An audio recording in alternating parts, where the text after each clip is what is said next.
but Americans. There is no country. America is not a country, it's an empire. And inside of it, just like Rome, there are several nations and nationalities, those willing to break free if they could. But the Illuminati has such a hold on us. As a consequence of economics, we become a consumer society.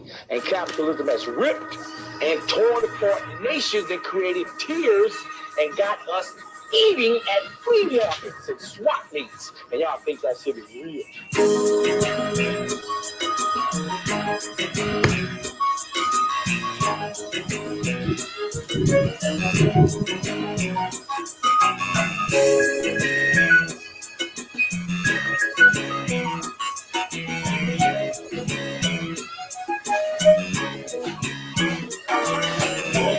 Shattered dreams, contemplating a scheme. Finna raise up this ghetto full of addicts and fiends. Sound rings, and mama scream when they hear that they son caught 5 in his chest. Nigga died in his vest, smoke filled rooms. Niggas ball to make moves. From the womb to the tomb, watch the hood consume. With no heat, no lights, no food to make. 6 kids on the county, but them checks is late. What's the solution to this mind state? When they bust shots at my brother at the bus stop.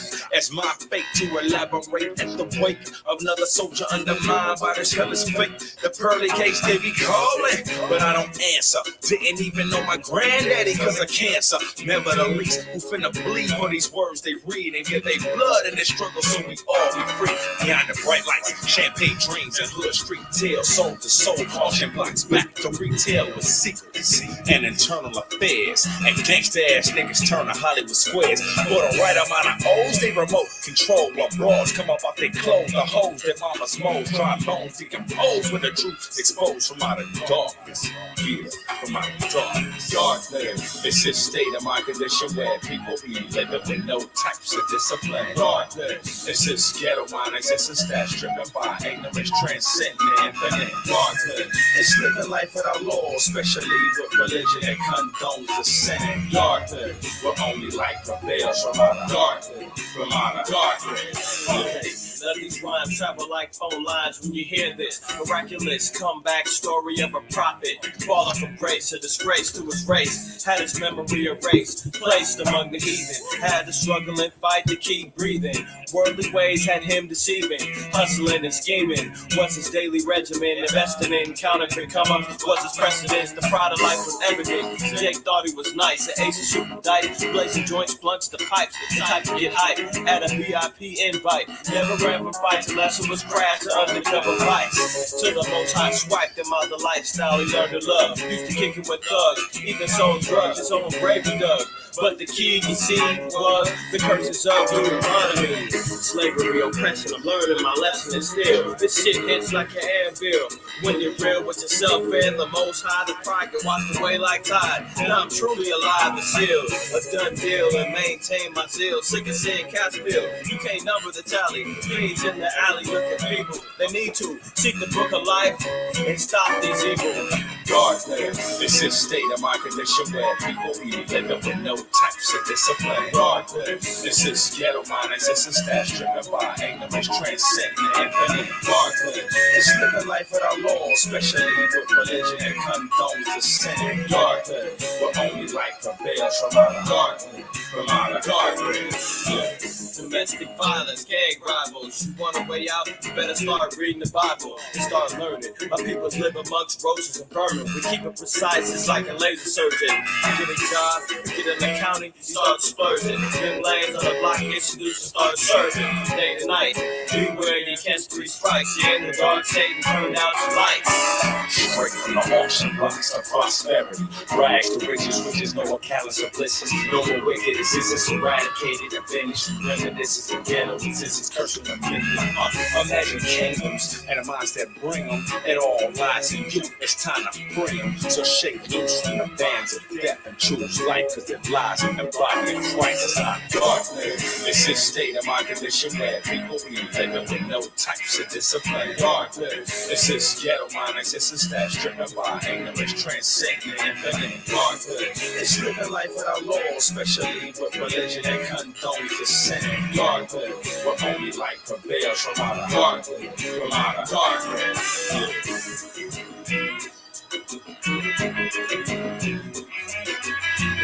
Yeah.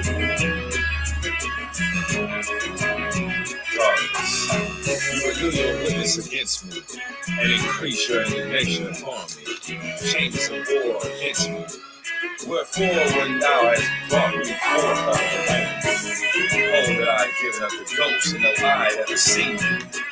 I should have been as though I had not been. I should have been carried from the womb to the grave. Are not my days few? Cease then and let me alone, that I might take comfort a little. Before I go whence I shall not return, even to the land of darkness, and to the shadow of death. A land of darkness is darkness itself, and of the shadow of death, without any order, where the light says darkness.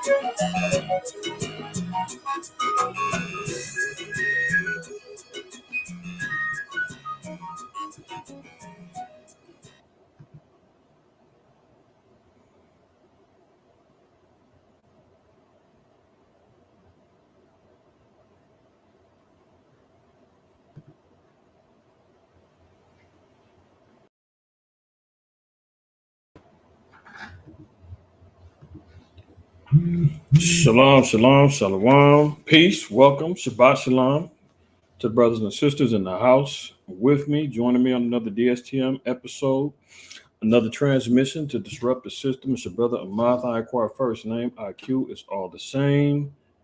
Shalom to the family that's in the house, man. Hopefully everybody's doing well today on the blessed day of the Lord. Saluting our fellow saints in the house, brothers up in the Northwest, Uziel and Malachi, shalom to y'all. Ashar, shalom to you. El, shalom to you. The house of Byron, shalom to you. Rosemarie out there in London, shalom to you. Kohav, shalom. Na'amawan the fam, shalom to y'all. Shalom to my brother Carlos in the house.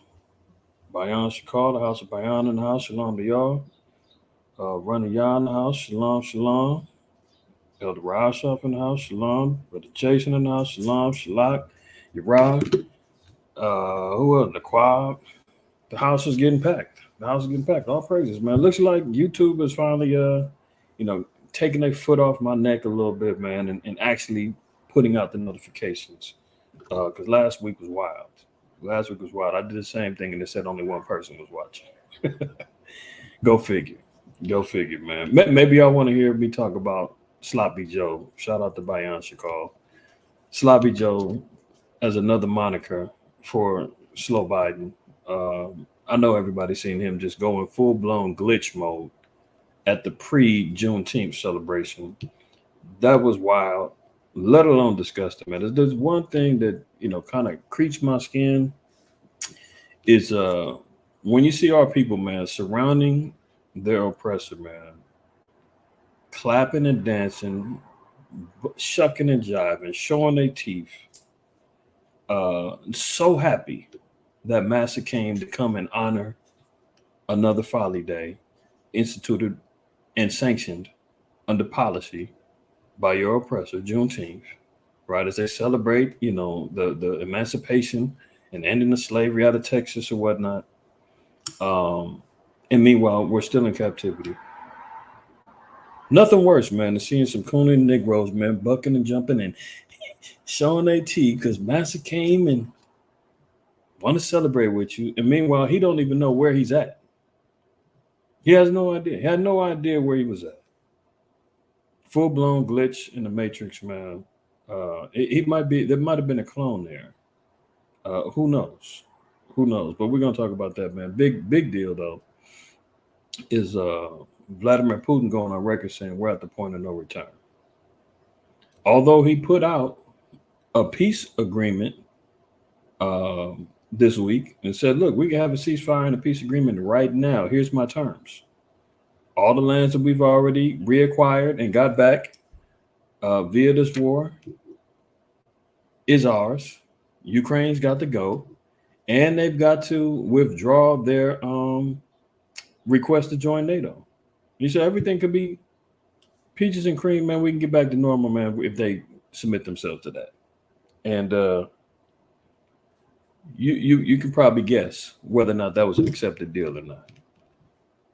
So let's get real and let's find out really what's happening, man. I want to get to a couple of scriptures and then we'll look at this PowerPoint. Spirit came to me this morning, gave me a couple of scriptures. All praise to the Most High to examine. I want to go to the famous second Ezra first, 9, because it'd be good if I was sharing, huh? Let me get back to sharing.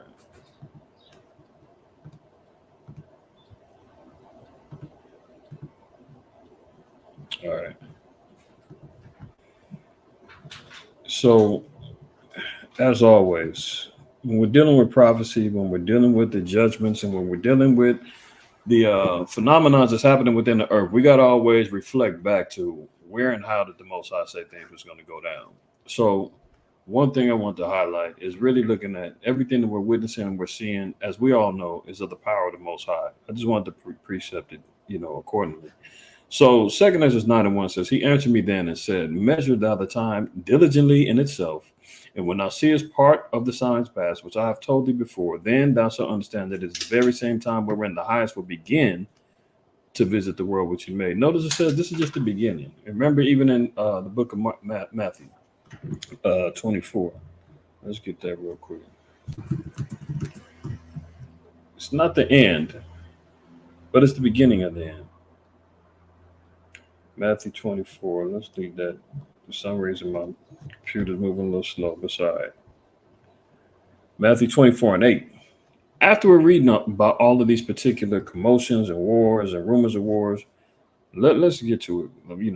Let's read it all in context, right? So Matthew 24, verse 3, it says, and he sat upon the Mount of Olives. The disciples came unto him privately, saying, tell us, when shall these things be, and what shall be the sign of thy coming and the end of the world? What did he say was going to end up happening? Ye shall hear wars and rumors of wars, see that ye be not troubled.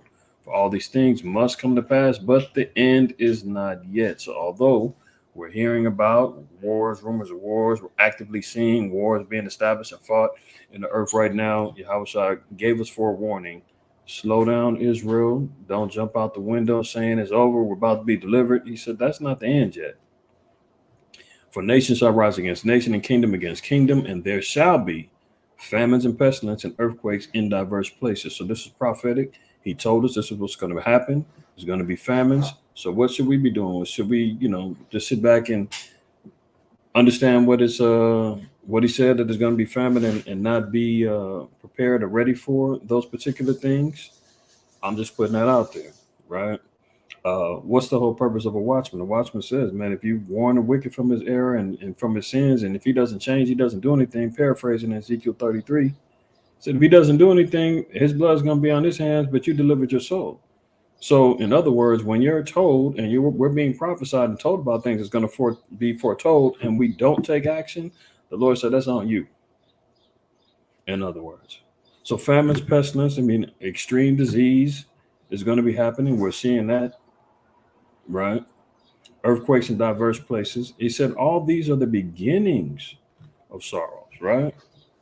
So a lot of tribulation, a lot of things that we're being foretold is going to be the beginnings. Getting back to 2 Ezra 9, verse 2 again. It says, then shalt thou understand that it is the very same time wherein the highest will begin to visit the world which he made. Therefore then, when the world shall be seen earthquakes and uproars of the people, then thou shalt well understand that the Most High spake of those things from the days that were before thee, even from the beginning. For like as all that is made in the world hath a beginning and an end, and the end is manifest. So, when you hear about, brothers out there acknowledging that we're in the end times. Yeah, because all these things have been made manifest. All of these things are in motion. All of these things are actively being played out in front of our faces in real time. And that's when the Lord said, well, now you're seeing that the end is being made manifest. So it's developing right in front of our eyes.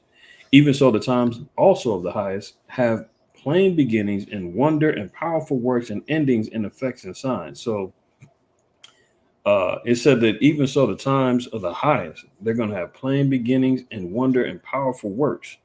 That's one thing that we, got to make sure that we acknowledge is that all of the works that we're seeing and establishing, I know everybody knows, but sometimes there's newer people coming in, people trying to understand how the Most High works, people trying to understand and figure out why would God allow this to happen? Why doesn't He just, make the nations worship and follow Him? Make Israel listen and follow along. It doesn't work that way. He's got to establish and show His signs, wonders, and powers, right? I know a common theme that you can, many of y'all may have had conversations, even heard this in conversation, or maybe watched somebody on YouTube or whatever the case may be, and they may say, man, it's strange times we live in, a lot of wild stuff going on.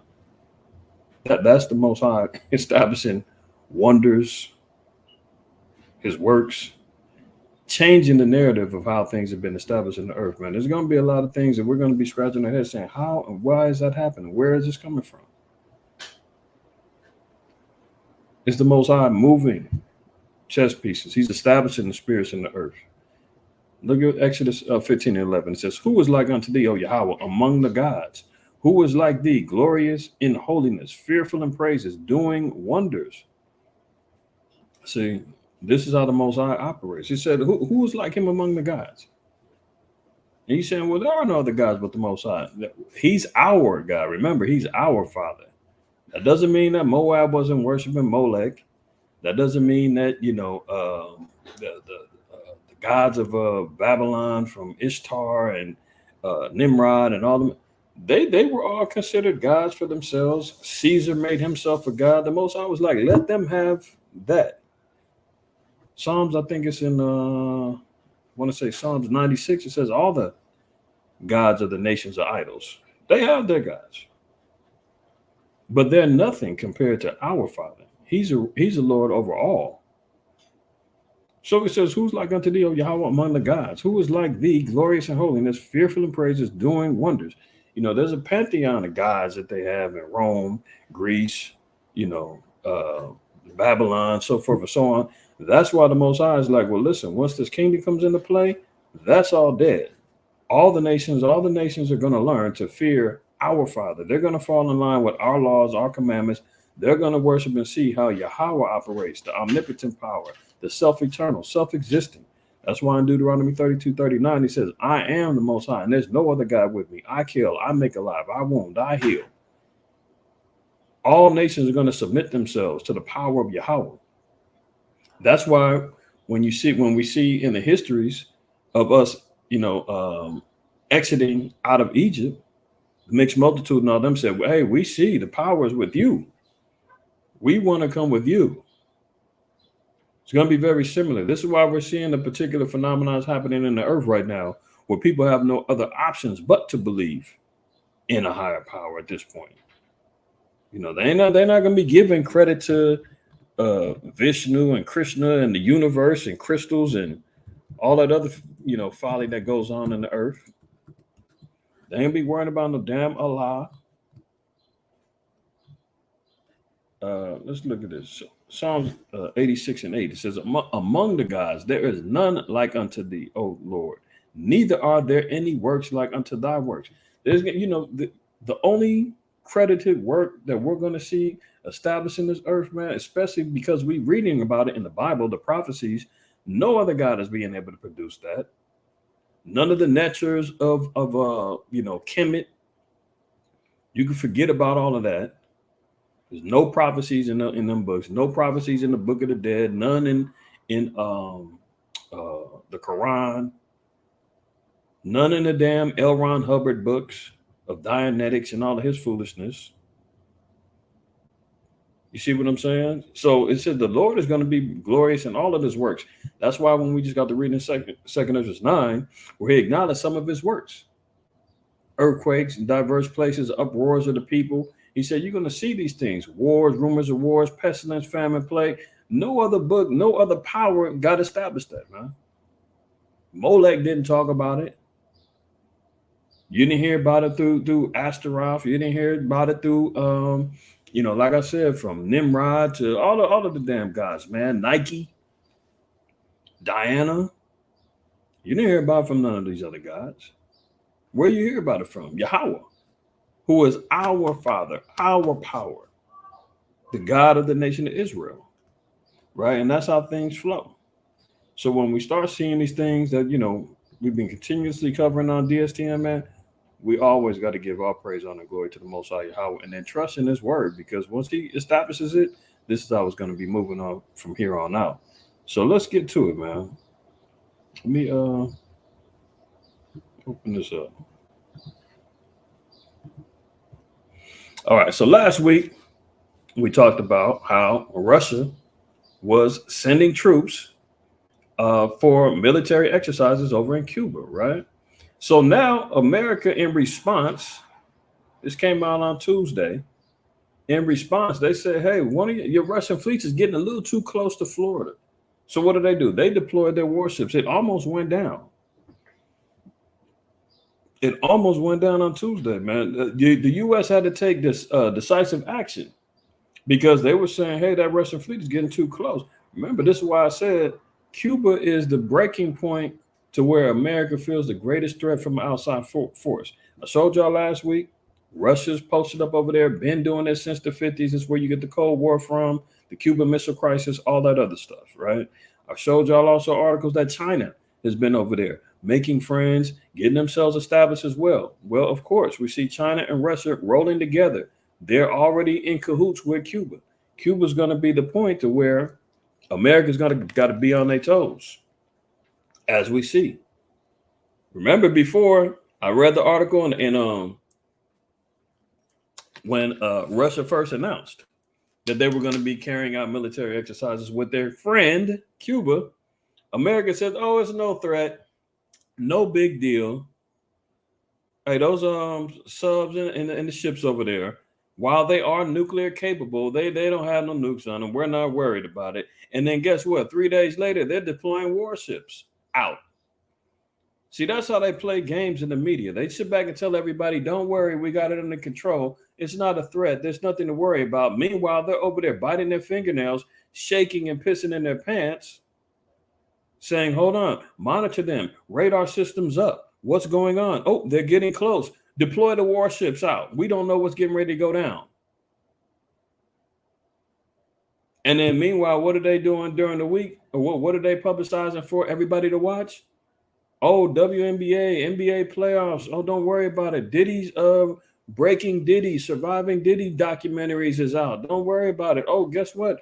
Game of Thrones is finna come out. Well, not Game of Thrones. What's the House of Dragons? That's getting ready to come out. Be prepared.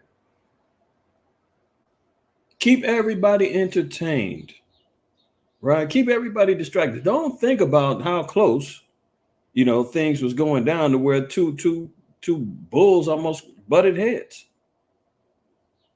And it was just Russia letting it be known, hey, look how close I was to you.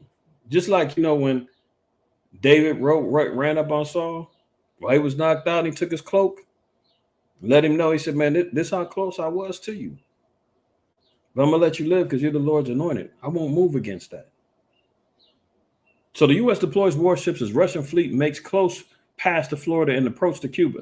The U.S. Navy has deployed warships and aircraft to track a Russian naval flotilla that sailed less than 30 miles off the South Florida coast. 30 miles, you can see that from the shores of South Florida. As part of an extensive military exercise in the Atlantic, the Russian vessels, including a hypersonic capable frigate and a nuclear power sub, are simulating a strike on enemy ships. But U.S. intelligence has assessed that none of the Russian ships are carrying nuclear weapons. So they've got assurances, there's no nukes on there, right? But why are they over there simulating a strike on enemy ships? As they just got through having a very good example, as the U.S. deploys the warships, well, what better way can you conduct a drill than to actually have the ships come out there and you can actually test your missile guidance systems in the whole nine because you've got a live target right in front of you 30 miles off the coast. So the U.S. helped them with their training. Continuing on, it says the U.S. deployment includes 3 guided missile destroyers, a Coast Guard cutter, and a maritime patrol aircraft with additional port calls by the Russian ships possible in Venezuela, as the exercises are expected to culminate in worldwide naval drills by Russia. Worldwide, what does that implicate? You already know. Worldwide drills. Hey, why not, man? Hey, NATO is running worldwide drills. Biggest military exercises carried out by NATO ever, all this year. Announced last year, started in January. Reaches apex in May. Right, so Russia's preparing as well. Look at this. Putin warns the West he's being pushed to the point of no return over World War III. They want him to go, but it's not him. It's not him. Remember, the Most High. This is why we got, like I told y'all, I may see these scriptures every damn week. I don't care. Because if I see and I notice and I'm seeing articles that precept going back, I have to keep adding more to it to show everybody, hey, look, this is prophetic. This is of the Lord. This is out the Bible. Ezekiel 38, I'm just going to read 3 and 4. And say, thus saith the Most High Power, behold, I am against thee, O Gog, the chief prince of Meshach and Tubal. So Gog, the chief prince, will today be Putin, right? Magog would be Russia, Meshach, some say that's Moscow, right? Long story short, we're talking about the Eastern European power known as Russia and the chief prince who the Most High says he is against.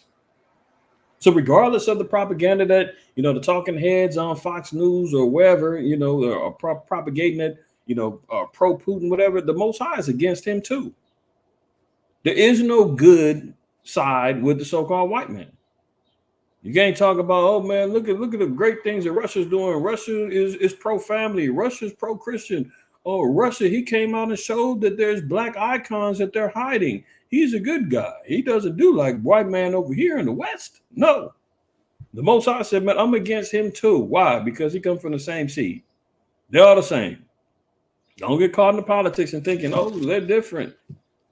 Hey, man, maybe Putin is a good guy, man. The Russian media are trying to, scrutinize him and shame him. Maybe we should. No, maybe not. Maybe we should listen to what the Most High said. You dig what I'm saying? So the Lord said he's against thee, right? Verse 4, I will turn thee back and put hooks into thy jaws. So the Lord said he's going to be the one that pulls him and turns him back. So when he's saying I'm getting pushed to the point of no return, the West is forcing me into World War III. No, it's the Most High. I will turn thee back and put hooks into thy jaws, and I will bring thee forth and all thine army, horses and horsemen, all of them, clothed with all sorts of armor, even a great company with bucklers and shields, all of them handling swords. So imagine how the Most High says this is what's going to go down.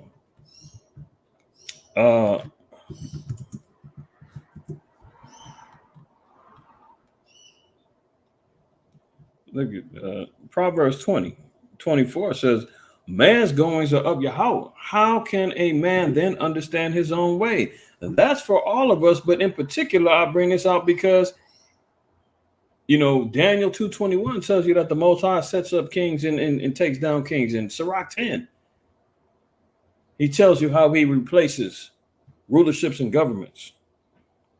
So when Putin is sitting back saying, man, I don't understand what's wrong with these people, man. They're forcing me. No. His goings are of the Most High.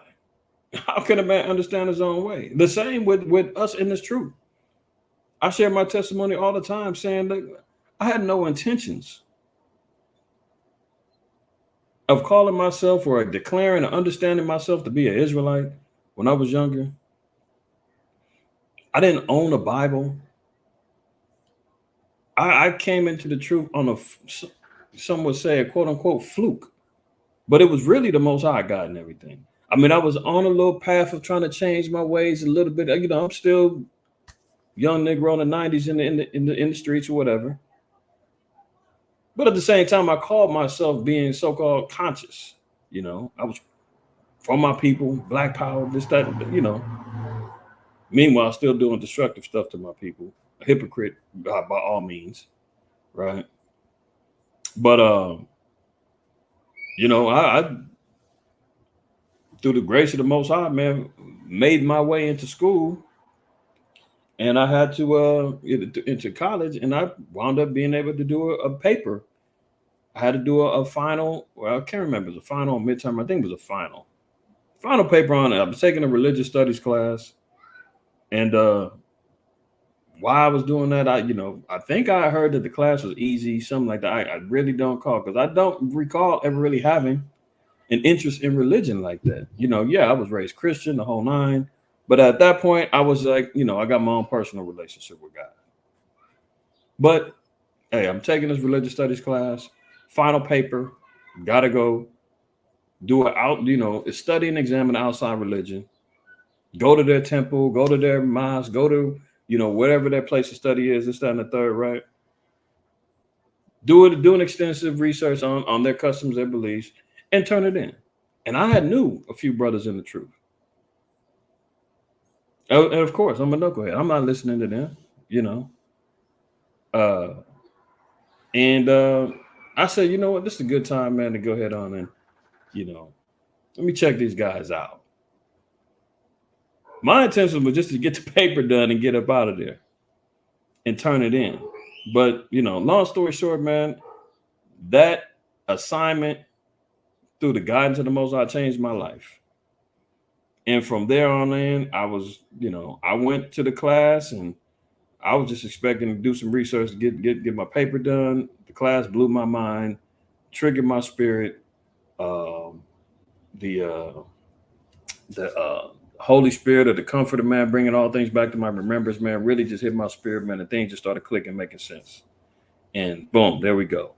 So there's a little testimony for y'all. You wonder, hey, man, how did IQ come in the truth? It was of that nature, right? Man's goings are of the Lord. How can a man then understand his own way? Putin don't understand what the hell's going on. All he knows is that he's getting ready to get pushed into a world war scenario that is getting ready to change the world, right? So Isaiah 55:8 says, "For my thoughts are not your thoughts, neither are your ways my ways, saith Yahweh." Hey, Ala Kabar, man, Shalom, man. Check your messenger, man. I sent you the message, man. Hit me up. Shabbat shalom to you, right? But nonetheless, I got thrown up when I seen the brother on there. This how we understand it. We know that the Most High says, "My thoughts are not your thoughts, and neither are your ways my ways, saith Yahweh." So Putin don't know what the hell is going on. All he knows is that he's being remote controlled in the spirit by the Most High, right? Let me get one more.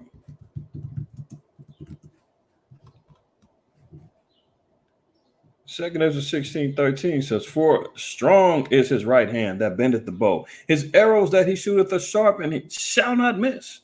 See, once these bows get pulled back by the Most High, man, it says, "Strong is his right hand." The right hand of judgment of the Most High, man, when he sends forth that bow, the arrows are not going to miss. You can't change the trajectory. You can't sit back and deflect it, move it, block it. They're not going to miss his target.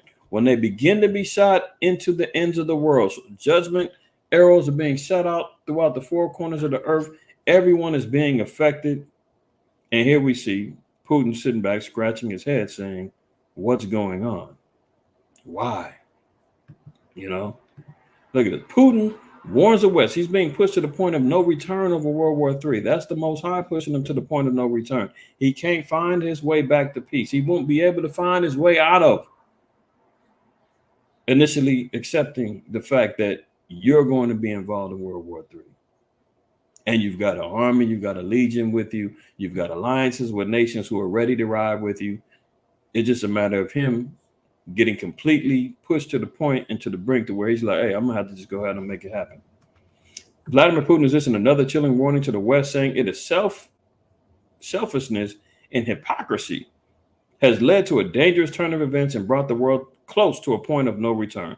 Speaking to foreign ministry officials, the Kremlin leader said calls to inflict a strategic defeat on Russia, which possesses the largest arsenal of nuclear weapons, demonstrate the extreme recklessness of Western politicians.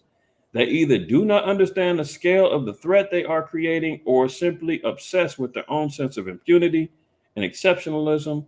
Both can lead to tragedy. So there you have it. He's acknowledged, he's saying, he's blaming the West, saying, oh, the West is sitting back, caught up in their own little war. Caught up in their own little exceptionalism, trying to paint him as the bad guy, this, that, and the third. And he's saying, hey, you know what? I'm trying to get up out of this thing. I'm trying not to go full blown, but they're not allowing it. They're not allowing it. Yeah, Khan, Shalaki, I asked that brother Shaul Yisrael, man, not to solicit for money on the Shabbat, man. So if you can't comply with that, bro, you can come on, man. You're welcome to come on and get the information, but don't utilize this platform to get funds from people. All right. If you're homeless, your initial prayers and supplications need to be to the Most High.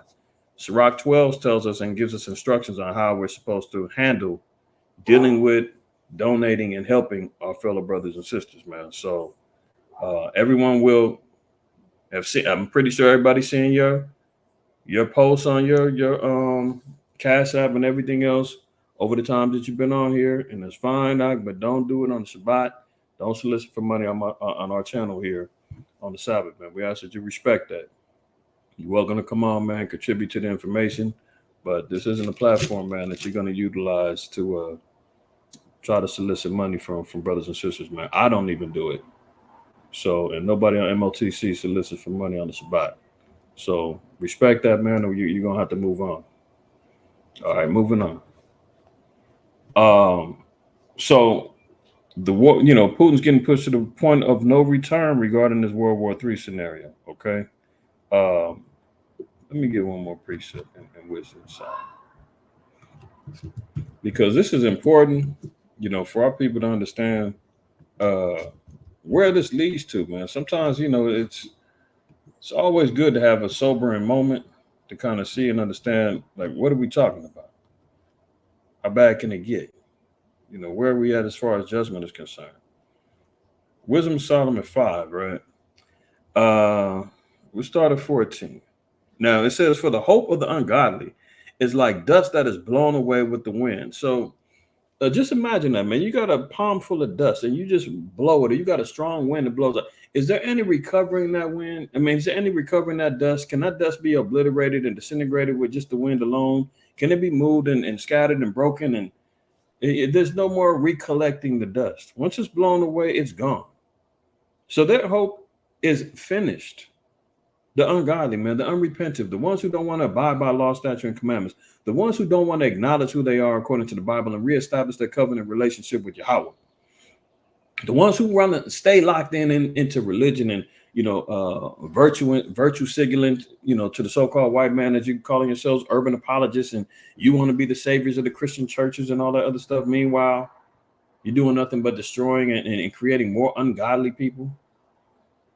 Because what we're talking about, a godly person is one that's holy. Holy meaning what? Set apart. How do we set apart our people according to the Bible? It was by our laws and our commandments. If you don't want that, man, you're ungodly. Anybody that's talking about the laws are done away with, we don't have to keep the laws, impossible, we only got to keep the too great too. Hold on, man. If we're really just talking about keeping the laws, what's wrong with, even if that was true, why would you be so against somebody saying, you know what? I'm striving not to be a homosexual. I'm striving to keep a clean diet according to what the Bible said. I'm never going to try to sleep with my brother's wife. I'm not going to be covetous. I'm not going to go out and charge my people interest. I want to be able to provide employment opportunities if my brother falls into poverty. I want to be able to, grow my gardens, and if I leave some food out for the homeless, I can do that. Why would you be against any of those things? That's what's so amazing to me. I want to be able to have a rest day. If I work 6 days out the week, man, I want to be able to take opportunity, man, to reflect, recharge, reconvene with my power, man, on the seventh day, man, and rest on that day and assemble myself with other brothers and sisters, man, who are like-minded. Why would you be against that? Hey, look, I've got other holy days, man, that I want to honor and glory our Father with. Pentecost, one coming up next weekend. Why would you be against that? Tabernacles, dedication, Passover, Day of Atonement. Why would you be against a day of fasting and prayer to seek forgiveness and repentance to the Lord? That's what's so crazy to me. If anybody's against somebody changing their life and following after a pattern of works that is known to be prosperous and righteous, the envy of the nations, the Lord said, you follow these ways, man, this is going to be your wisdom and knowledge in the sight of the nations, man, and they're going to be mind blown by it. Why would you be against following something of a construct that can do that? That's what's so crazy. Unless you're ungodly, unless your motivation is moved by Satan, unless you're operative of our oppressor, then it will make sense. So for the hope of the ungodly is like dust that is blown away with the wind, like a thin froth that is driven away with the storm, like as a smoke which is dispersed here and there with the tempest, and passeth away as the remembrance of a guest that tarrieth but a day. So in other words, man, it says like the frost, for people in the colder climates, man, you get the frost on your windshield, turn on the defogger, it disappears, turn on them windshield wipers, you're cleaning it off, it's out of there, it's gone. That's how the ungodly is going to be treated in the last days in judgment. The 2/3 of Israel, man, that you can forget about it. The heathen nations that don't submit, bow down, and are willing to become servants and handmaids for the children of Israel, man, and rebuild our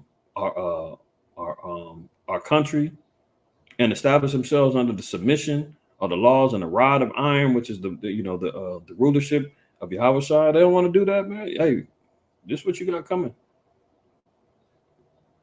Says like a smoke that's dispersed here and there with the tempest, man. When the tempest storm blows and that wind is blowing the smoke away, eventually it's going to be removed.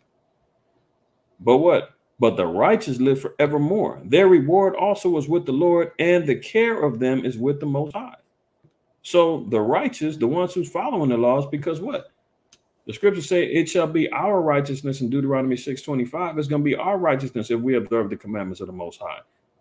That's how we identify with righteousness, man. It's not because, you done grown some dreadlocks, man, with some beads in it, and you're eating as a vegan, and, you're drinking alkaline water, and you got crystals around your neck and on your wrists and on your ring fingers. You open your door for old ladies, and that's not what the Lord said is righteous.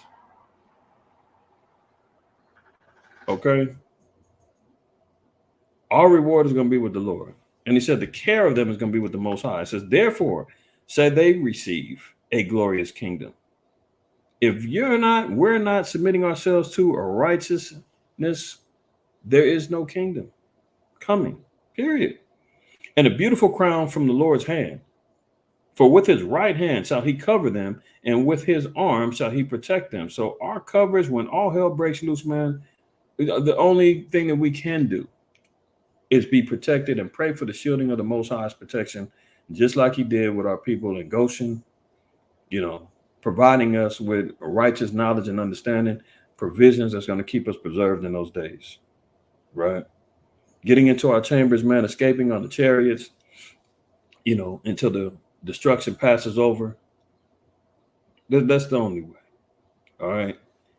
Otherwise, you can forget about it, because what these nations is getting ready to unleash on the earth, between everything that we read earlier regarding what Christ laid down between the manifestation of end times. Then when they start hitting the codes and hitting that big red button saying launch, you can forget about it, man. You can forget about it. Lord willing, I'm going to start doing just quick little segments, news stories. So I know sometimes it gets overwhelming when I'm doing 20, 30 stories in one DSTM. I'm going to start doing just one story as consistently as I can, just to highlight some things, man. I want to do one this Edomite woman. She's a research reporter. She she wrote a book about the effects of nuclear war. But I'll delve into it a little bit further later. But nonetheless, she was acknowledging about America being hit and being destroyed by nuclear war, and she said it will be just a constant engulfing fire, 100 square mile radius, places destroyed, so forth and so on. She said each fire creates another fire, and that just goes into showing how the Most High said that this place is going to be destroyed by fire. But we'll get to that in the future, Most High willing, right? But look how the Most High told us: He shall take to him his jealousy for complete armor, and make the creature his weapon for the revenge of his enemies. So this is how the Most High is going to establish, judgment here on the earth, right? Now look at, he says he's going to utilize his jealousy. But didn't the Most High say hold on, even in Exodus, in the law,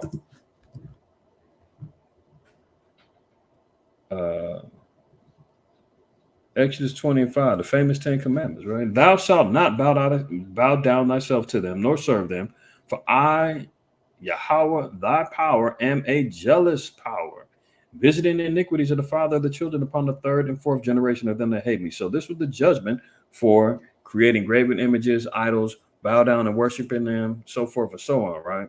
So the Lord acknowledged, he said, you do that to me, man, I'm jealous. I don't mess around when it comes down to my children. My children is given another power, their attention, their obedience. They're giving them more power and more respect than me. I don't play that. Can you imagine? You've got kids and they're running to the next door neighbor who's a white man, white woman, and they're eating at their house every day. They're respecting and they're honoring their house rules. They come home and they say, well, Mrs. Kavansky next door, they let their kids do whatever they want in the house. And you come home and they start acting the fool. And you like, I don't give a damn what Miss Kavansky's doing over there. You come in this house, you doing your chores, you doing this, you going to take your showers and this, that. Their kids don't shower. They let us go out and do it. I'm not doing it. Can you imagine? You're gonna be sitting back saying, "What type of hold does the Kavansky got on my kids?" And you get on a jealous rage. You go over next door and you say, "I don't want my kids coming over here no more. Stop teaching my kids your ways, or we're gonna have a problem." That's how the Most High is looking at it. He says he's a jealous power. He says he's going to visit the iniquities of the children upon the third and fourth generations of them that hate him. If you don't want to abide by the ways of the Lord, he said he establishes that means you hate him. Proverbs 6:34 says, "For jealousy is the rage of a man, therefore he will not spare in the day of vengeance." So when the Most High is acknowledging, he's saying, listen, I'm going to establish my jealousy. See this? He shall take to him his jealousy for complete armor. This is what the Most High is going to arm himself with, the rage of his jealousy when he establishes this judgment. And make the creature his weapon for the revenge of his enemies. So he said, man, the creation is going to be utilized as his weapons. Remember in Sirach 39, it said he's about the spirits that's created for vengeance, teeth for wild beasts, death, hail, fire, famine, all these particular spirits. He said these are all part of the creation. So these are going to be his weapons in revenge on his enemies. Also, he said in what was it, Romans 1, about the people worshiping the creature more than the creator. Romans 1 and 25. It said, who changed the truth of the Most High into a lie and worship and serve the creature more than the creator, who is blessed forever. Amen. See, even the so-called white man, he is a creature, a creation of the so-called of the Most High. And our people are sitting back honoring him. They want to abide by his laws and his policies more than the laws of the Most High God. They are so enamored with his technology instead of really seeing the wondrous works of our Father, the miracles and the prophecies and the things of the Lord. They're more enamored with, technology and the witchcraft and the things that come along with that than they are with the Creator. The Most High said he's going to even use him.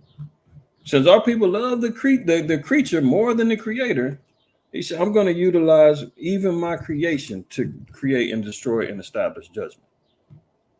Isaiah 56 is an example of that. So like 54 and 16, it says, behold, I have created the smith that bloweth the coals in the fire. So the smith is the one who creates the weapons, like the blacksmith. Well, who's creating all of these weapons? Who's creating these nukes? And who's creating these ICBMs? Who's creating these missile systems? Who's creating the Iron Domes? Who's creating, these biological warfare agents that he's out there utilizing, man? Who was blessed to live by the sword? That's the smith. The so-called white man is out here blowing the coals in the fire, creating these weapons of mass destruction. Speaking of that, man, some bugged out woman, brother sent me the video the other day, running up on I forgot what one governmental office, man, gun to her head, talking about she's got the codes for the weapons of mass destruction and nobody's answering their calls to the FBI. And I mean, these spirits is out there, man, completely bugged out, losing their minds, man. And they've been released into the earth.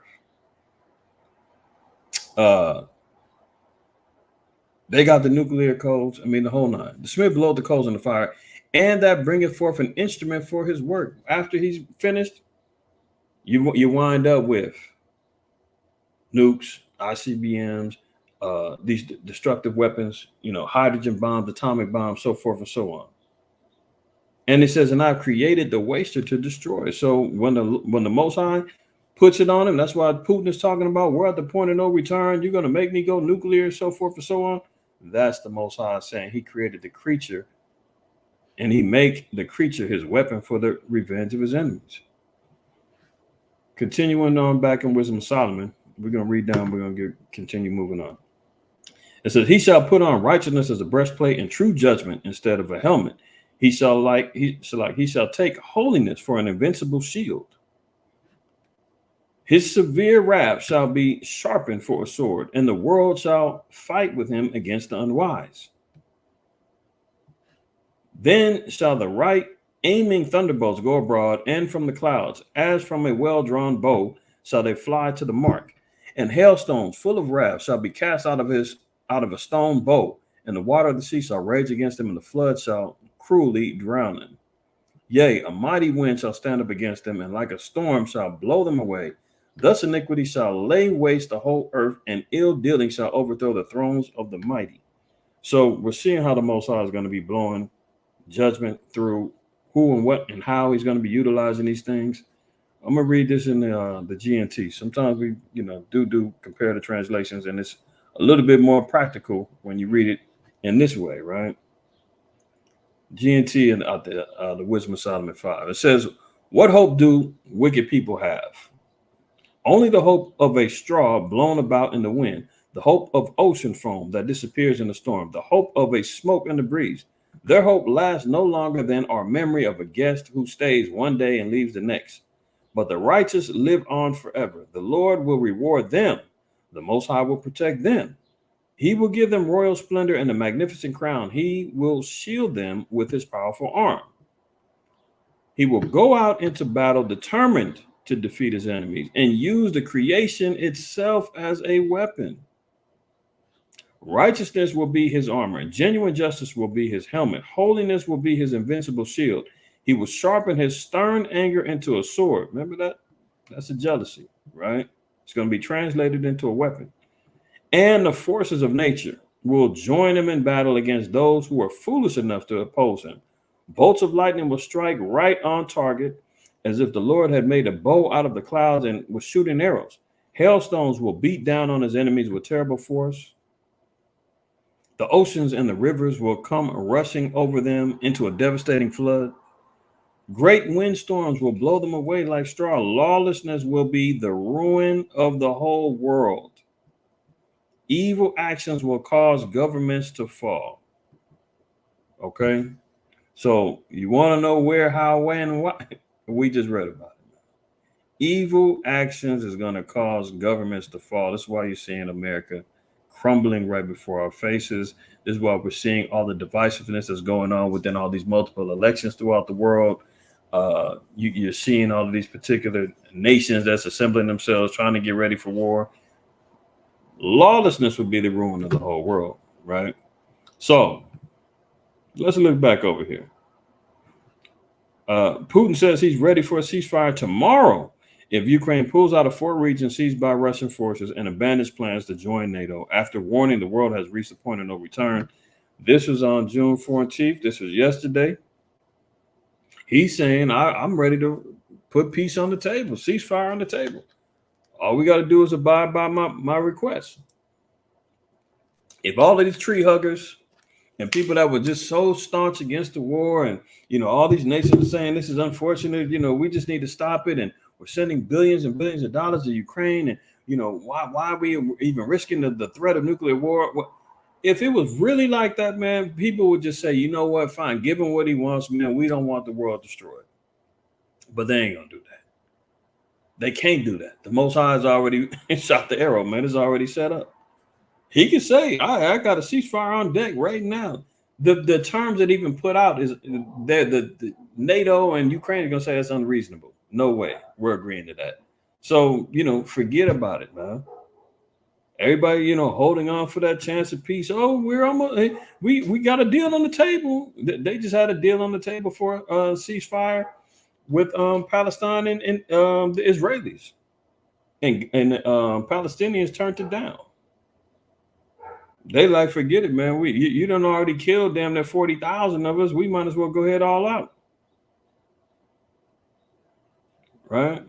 Putin outlined conditions required for the Kremlin to call a ceasefire in Ukraine. The declaration comes on the eve of a 2-day peace conference in Switzerland. This week's G7 summit in Italy proved fruitful for Ukraine's Volodymyr Zelensky. So they had their G7 summit, all of the little European Union nations coming together, discussing world and governmental policies. They're dragging along the bumming Volodymyr Zelensky, dragging him along, man. He's coming over there panhandling for some more money, some more acceptance. Meanwhile, the BRICS nations, they had their meeting too. So we're seeing even a divide within the nations, G7 summit, they got one side over here, they're all meeting and politicking. The BRICS summit going on, they all meeting and politicking.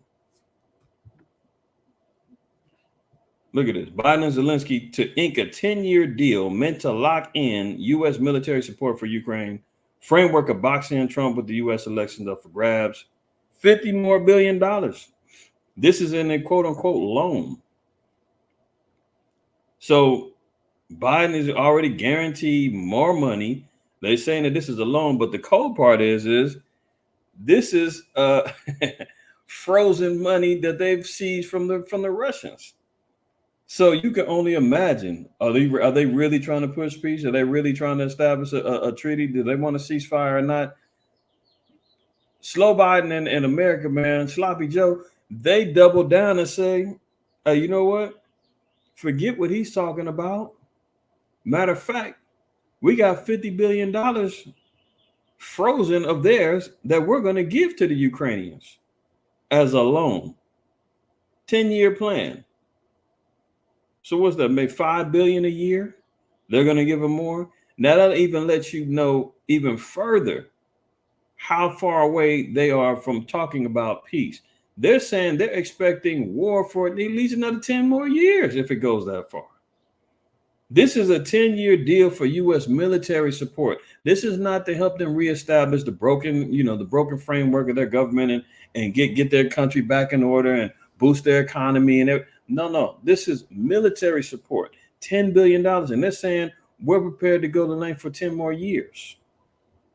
So any hopes of, hey, well, the peace is on deck, we might find peace. That's not what they're saying. And this got the Russians pissed off because they're using their money. Now tell me that America is not the mother of harlots, man. The white man is not controlled her. We just got, damn near a month ago, I brought out the information about them when the Iranian president died in the helicopter crash. Suspiciously, that was made to look like an accident. Oh, maybe I shouldn't say that. How they, unfroze $6 billion of their money that they had locked down back in September of 2023, holding their money hostage in bank accounts in South Korea, then transferred it over to Qatarian banks out of Europe before they finally let their money go. America, man, will seize them. So imagine if they're seizing whole governments and countries' monies and funds, what are they going to do to your little bank account, my little bank account, when they usher in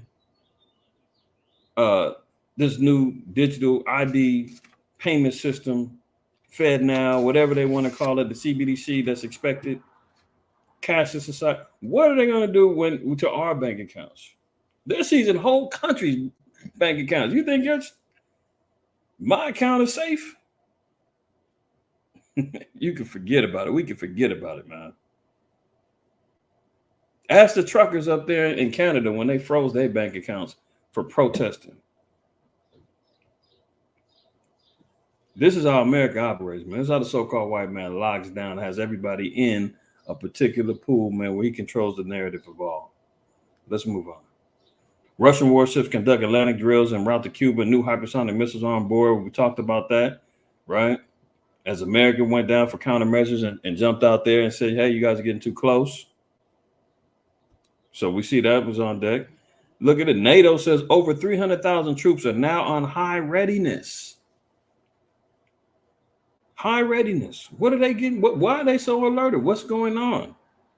NATO countries have, quote, comfortably exceeded a target of placing 300,000 troops on high readiness as the alliance grapples with the threat from Russia, a senior alliance officer said. What threat? What I've seen is French troops going over there to Ukraine. American troops are being dispersed and deployed all over Eastern Europe, preparing. NATO, all these damn NATO troops, 300,000, saying they're getting ready and they're on high alert. Germany and other European countries are talking about instituting the draft, right? Congress here in America has already passed a bill for automatic drafting of men 18 to 26, automatic. They used to have it was voluntary. It's automatic now. Me and another brother was talking about this a few weeks ago. He sent me the article, and we was already talking about for the last year or so. And now Congress has already approved the bill for automatic drafts, automatic enlistings for quote unquote selective service in the event that they're needed. Why are they even pushing that right now? I'm gonna do a little short on that. Not even a short, but I'm gonna do a little video on that. We do a little mag dump. We just load up the clip, man, but just start shooting. That might be the name of them. DSTM mag dumps. Nobody steal that. All right. But got the draft being talked about in Europe, America. NATO got hired like 300,000 troops on deck, right? If anybody says, man, things ain't changing, ain't going down, man, you got to be a damn fool. Got to be a fool, right? Look at this. Now, I got to be careful how I navigate around this. But this is a prime example, man, of hypocrisy and foolishness, man. I mean, and there's no vindication for people like myself and others who were constantly talking about this being some BS, right? Let me give you, hold on. Hey, y'all might not have seen the headline yet, but I'm gonna show you in a second. I'm gonna read the headline. We're gonna go back to this Daniel 8.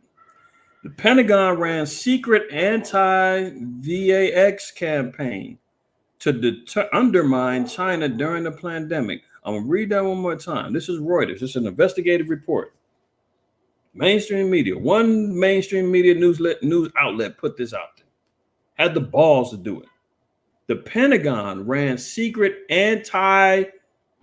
put this in your arm campaigns to undermine China during the pandemic. Remember, anybody that was anti-vax, I'm gonna just say it. Anybody who was pushing that was demonized, channels struck down, channels removed. Anybody that was saying that you was against that, you wanted to push death in the community. You would. Meanwhile, the Pentagon was running their own anti-campaigns. Can you imagine? That's the pot calling the kettle black. That's hypocrisy. That is the essences of controlled opposition, where they go and put out propaganda about this, that, and the third, and then say anybody that's doing what we're doing, those are the bad guys over there, not us, because we're doing it in secret. Hey, but this is all in the sloppy Joe, slow Biden's regime. Daniel 8:25 says, and through his policy, also he shall cause craft to prosper in his hand. This is how the so-called white man rules. This, of course, we're talking about the Greeks, but at the same time, here we are seeing the same people in power. Through his policy, also he shall cause craft to prosper in his hand. Craftiness, wickedness, deception. And he shall magnify himself in his heart, and by peace shall destroy many. Hey, we just want everybody safe, right? We want to make sure everybody is okay. We're trying to save lives here. This is why we have to enact mandates. This is why we have to make sure that everybody follows suit. And by peace shall destroy many. He shall also stand up against the prince of princes, but he shall be broken without hands. So, getting back to the point, see, the so-called white man establishes and puts these particular policies out, man. Oh, one more. Unbelievable when I read this. Proverbs 11:9. A hypocrite with his mouth destroyeth his neighbor. So a hypocrite, man, one who's saying something, does the opposite, can destroy many by doing so. This is why Yahweh said, man, hey, in Matthew 23, he said, them that sit in Moses' seat, everything they say, do it, but don't do after their works. Because they're laying heavy burdens on the people, man, that they're not even lifting a finger to carry out and do themselves. They were propagating the laws and the commandments. They were sitting in Moses' seat, laying down judgments, doing all kind of madness. But meanwhile, when it came down to them being judged for their evils and what they was doing, they was bypassing and wasn't doing it. They wasn't abiding by the commandment. They was out there just getting popular, trying to get the fame, trying to get good names within the the community and respect their persons and so forth and so on. That's why Yahweh called them hypocrites, man, and venomous vipers. Because what were they doing? They essentially set Israel up to be destroyed. 70 AD comes along, man, boom, they're out of there. Lost the temple. Our people scattered and dispersed, put into bondage and slavery, destroyed. A hypocrite with his mouth destroyed his neighbor. So let's see what they did.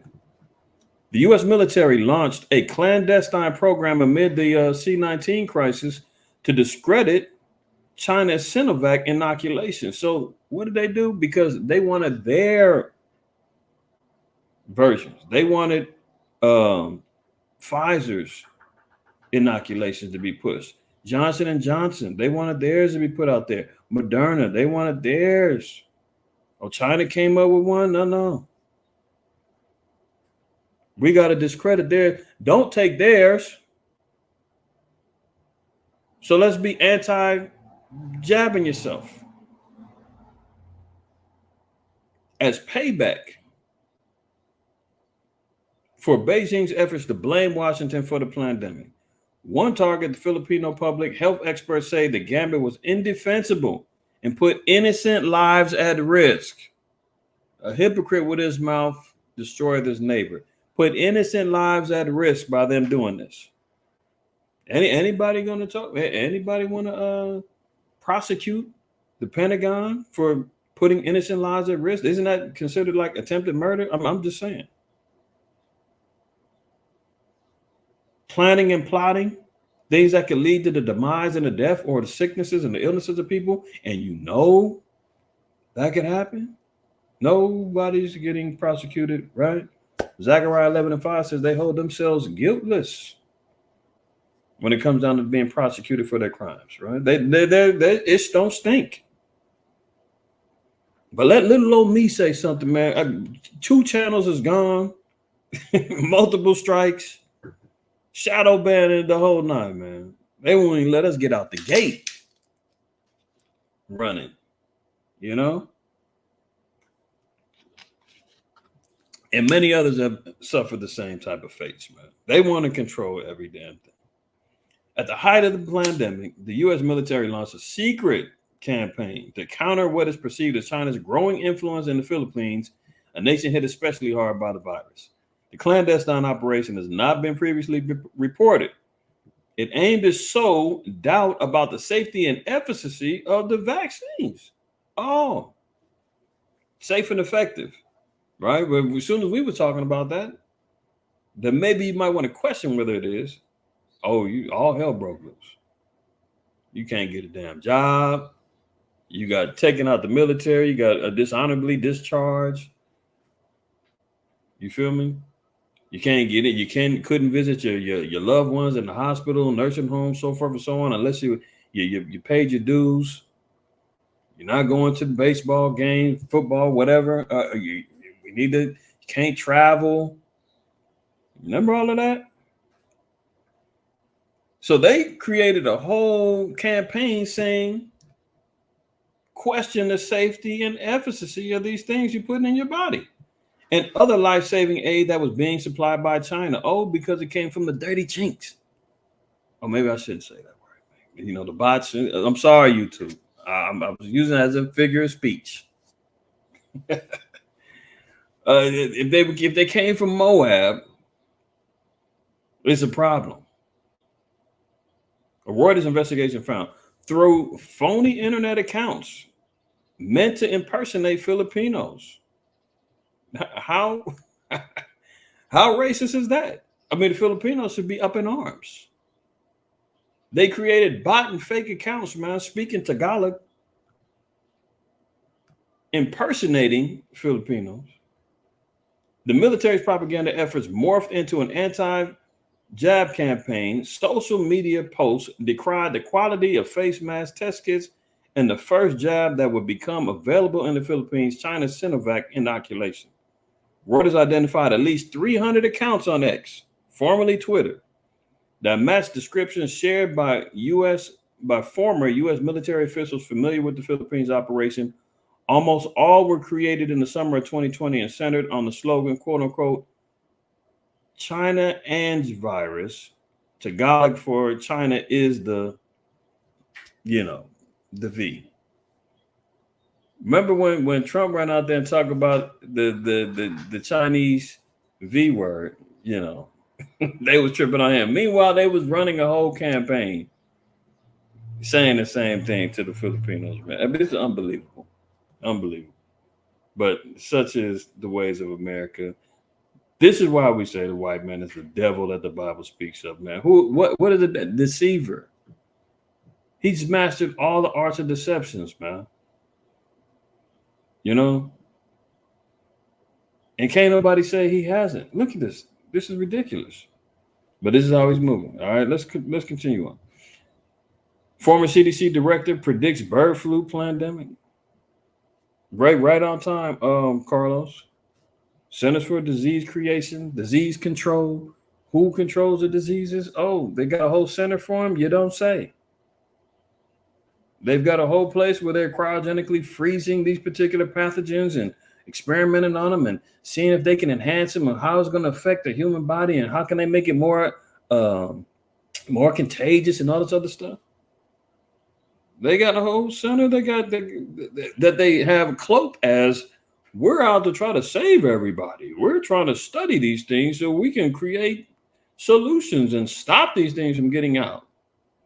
Meanwhile, Fauci and the rest of them are all on record saying that they were funding the creation of, let me get a good word for it, pestilence, funding research for pestilence being made. I showed y'all articles, man. China is over there creating and developing at least 8 more. I mean, if it's not understood that they're the they're at the hands of the so-called white man in America, the mother of harlots, man. They're on the payroll to create these things. I mean, that's on record, man. So here you got the former CDC director predicting, so he's a prophet now, going to tell us the obvious because Slow Biden came out with it. Fauci done said it. Who else has been on record with it? Bill Gates has all said it, man. Hey, prepare for the next one. There is going to be another pandemic, so forth and so on. The warning signs is already there. Are they going to use this bird flu as? Is this going to be it? We don't know. Don't know. But we do know he's definitely in there drumming up some stuff. He's got plenty to use at his disposal. Former Centers for Disease Control and Prevention Director Robert Redfield said he predicts a bird flu pandemic will happen. It's just a matter of when that will be, not if, when, right? Redfield joined News Nation Friday to discuss a growing concern for bird flu as the virus has been detected in dozens of cattle across the country, and the World Health Organization identified the first human death in Mexico. I really don't think it's very likely that we will at some time. It's not a question of if, it's more of a question of when will we have a bird flu pandemic. And they've been working on this for a long time. That bird flu, it's been around for years, but never, it hasn't been this particular, it hasn't had this much attention on it ever, to my knowledge. They're really pushing this thing, right? And meanwhile, it's affecting the cattle. So guess what? That's going to talk. They're going to say, well, you stop eating meat, stop eating beef. You can't have these things. Yeah, you know what? It's going to start affecting the lambs and the goats. We can't sell those things anymore. Your Passovers are going to be compromised unless you want this GMO, meat that we created off a damn laser printer. They got all that stuff going on, man. All of the fake, Frankenfoods. This is the only way you can get it now. Impossible meat. You dig what I'm saying? So they already got killing two birds with one stone. Cripple the food supply and then also get a pandemic going. That's going to get everybody scrambling like crazy like before. So CDC director, that's his prediction. We'll see. You know that old saying, when somebody tells you or shows you who they are, believe them. Maybe he might be telling the truth this time. I'm going to tell Israel, this isn't the time that you want to sit back and say, never trust our enemy. And remember, when he speaketh fair, believe him not, because the 7 abominations are. It says, even when he does speak fairly, know that he got 7 abominations. He's getting ready to come back to clean up that one time he spoke fair. So take it for what it's worth. Look at this guy, man. I mean, these two serpents, man, all they need is their damn forked tongues to just lash out so they can just, just really get busy, man. Why does Slow Biden feel as though he can be this comfortable? I mean, these two look at they locking eyes. I mean, I seen this, man. I had to just share with brothers and sisters, man. He at the G7, they summit over there. I forgot where they was at, what country they was over there in Europe, man. But Papa shows up, Francis, and Slow Biden says, man, come on, give me a kiss, man. It's good to see you. Just waiting for the serpentine, tongues to come out, man, so they can swap spit. Sorry, kids. But hey, look at this dude, man. Head to head, man. Come on. This guy's having major malfunctions, man. Something's going on with him. Here he goes. The moment we've all been waiting for. Mind you, this is George Floyd's brother, man. He's basking in the light of it, the death of his brother, man. Now he's rubbing elbows with the president, and the Juneteenth, pre-Juneteenth, can't even do it on the so-called actual day. They got to get it out the way because the white man's on the schedule. Hey, if y'all gonna celebrate Juneteenth, you want me there? We need to do it early. We can't do it on the day. Okay, boss, we go ahead and chase so you can come in and team with us. We can tap dance with you. All right, let me suffer this and watch these Negroes bounce around. And look at this abomination. This is who they are aligning themselves with. This is who they're keeping company with. You got a damn tranny over here, full-blown beard, with a damn wig on, I'm assuming, or probably some damn extensions. Who knows what's going on over here with some gold. Now, there's no sound on here. So, fair use, you already know. President Sloppy Joe Biden appeared to freeze during the Juneteenth celebration at the White House. And look at how did they sit back and notice this and see him and not even respond? I mean, everybody is bouncing, moving. There's obviously some music playing. He just can't even respond. And he's looking at him like, yeah, the president's here. Yeah, Master came and give us honor.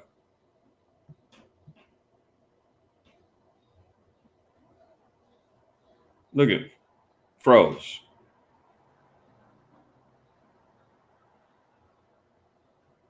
I don't. Hey, bro, Jason. I don't know who Billy Porter is, but clearly he's out of pocket, and I'm sure you would agree with.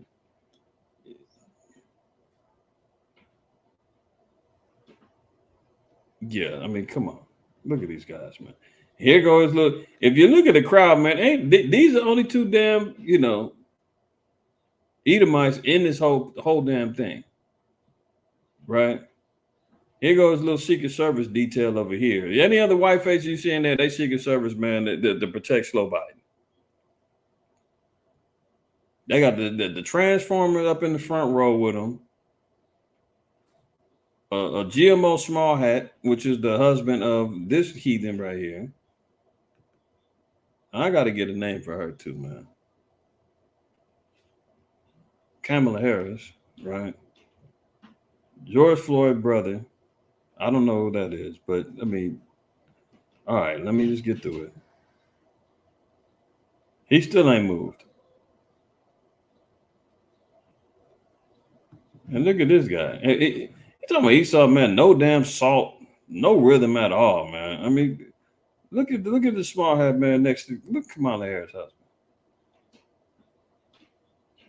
All out of place. Slow Biden completely glitched out, man. You remember when Mitch McConnell, when he had a glitch and he froze, man, in the middle of a press conference, and they had to, sweep him up out of there. That happened a couple of times. I mean, these old damn dragons and beasts, man, just won't relinquish power, man. They want to hold on, man, until they die in day, man. They want to die in their seats of offices. He got no business being around. These ancient demons, man, want to sit out there and just say the grasp of power. They say, man, Job 9:24, that's us, man. We're not letting it go. We don't give a damn how old, senile, jacked up, glitched out we are. It might be a clone. Where's Slow Biden at? This is sloppy Joe, but where's Slow Biden? You telling me he's ready for a debate in what is it, a week or two? A 2-hour debate? He's gonna hold his own? All right. Look at this. Y'all seen it, man. I'm gonna let it go. Completely frozen, man. Hand stiff. Now he look like he don't know where he's at.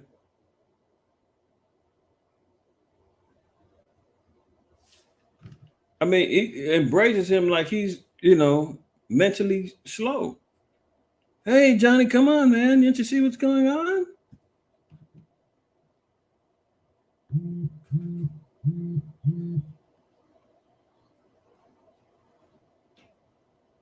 All right, so all of y'all that let me know is Billy Porter. Whoever he is, all I can see is an abomination. This guy, Billy Porter, okay, he must be somebody, but, no words. No words. I mean, and it was saying, man, even if it was a matter of, okay, he ain't got no rhythm, man. You can't clap. You ain't got to move and groove. Can you clap on beat, Slow Biden? Clearly not. Can you imagine? 4 more years, huh? Look at that. Negro got to hold on to him and tell him, Joe, this is Juneteenth, man. Hey. Yeah, boss. All right. Look at these damn demons, man. Enough. So that they're gonna definitely have to hype him up on some performance enhancing drugs, man. An elite elixir of Adderall, B12, give him a couple bumps of coke, something, man. Get him going for that debate, man. Because this dude is out of it. I just returned from France, where I visited the beaches of Normandy to commemorate the 80th anniversary of D-Day, which was the first step in liberating all of Europe and made changing civilization. On that hallowed ground. All right, I ain't even gonna listen to this guy, man, before it throw up. Let me move on. I spoke about a... No, you didn't. All right, let's move on. So here we see. Remember, before his son got judged, they were about to run with the campaign about Trump being a convicted felon, and I'm sure they were going to utilize that as a big talking point during that debate. And I said, well, we'll see what happens if his son get found guilty. Can he use that as ammo anymore? Well, boom, there you have it. Son gets hit with the guilty verdict, man. They're gonna probably try to slap him on the wrist, give him a little probation or something, heavy fines, maybe house arrest, man. They ain't gonna lock him up, even though it's a felony. He's supposed to be getting hit with some time. We don't know. I mean, we still haven't heard what's going on with the money laundering and the illegal deals with China and Ukraine and all that other stuff, man. Where is that going? So the fiend is gonna get. He got hit with the guilty conviction. Slow Biden is quiet. Trump get hit. He's immediately out there. Nobody's above the justice system. Ex felons. Blah blah blah. Okay, balance it out, man. Say, look, man. Hey, my son got caught up. He's not above the law. I failed as a father. I taught him how to be corrupt with the rest of my crime family, man. We raised them like this, and it's par for the course, man. Hopefully they don't come for me. That's how he should be coming out. But he's not gonna do that, man. So everybody know, man, if his son got hit, man, we're gonna see how this affects his campaigning and if he utilizes it. But more than likely he ain't gonna do too much, man. I'm just glad to see that it's gonna put him in a bind. And we'll see what he got to say about it, man. Son got found on 3 felonies in this Delaware gun crime trial. The Wilmington, Delaware jury unanimously voted to convict Slow Biden's son of 2 counts of lying on a federal form to buy a gun. Well, his dad lies all the time. Don't they say that in Ciroc, man? As a ruler of the people is, so are his people. As a ruler is, so are his people. Slow Biden gets caught lying all the time. So is it any amazement that his son got caught lying? I don't think so. So he lied on the federal form to buy a gun and 1 count possessing a firearm while abusing drugs. They remember last week they said, man, he was doing dope, shooting up every 15 minutes. Lie, got a gun, the whole 9. So I mean, how's this going to affect him speaking about gun control? And how easy it is for people to get guns and access to guns, and you got to, ramp up the background checks and qualifications and all this other. Okay, hey, your son took advantage of the system, man.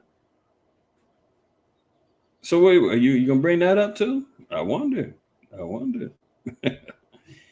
The historic conviction marks the first time a current president's child has been found guilty of a felony. So now both sides of the damn eagle, the right wing and the left wing, got first time marks on it. First time a president-elect got hit with a felony and convicted, and the first time the president's son has been found guilty of a felony. So, you know, lest anybody believe that there's a difference between the two, there isn't. They're all corrupt and they're all wicked as hell. All right. Look at inflation slows in May. Hip hop hooray. But hold on. With consumer prices still going up 3.3% from a year ago.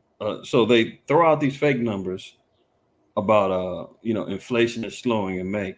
And matter of fact, man, I seen an article where they said the job growth. They said that I think they said 95% of the jobs went to migrants. Hold on.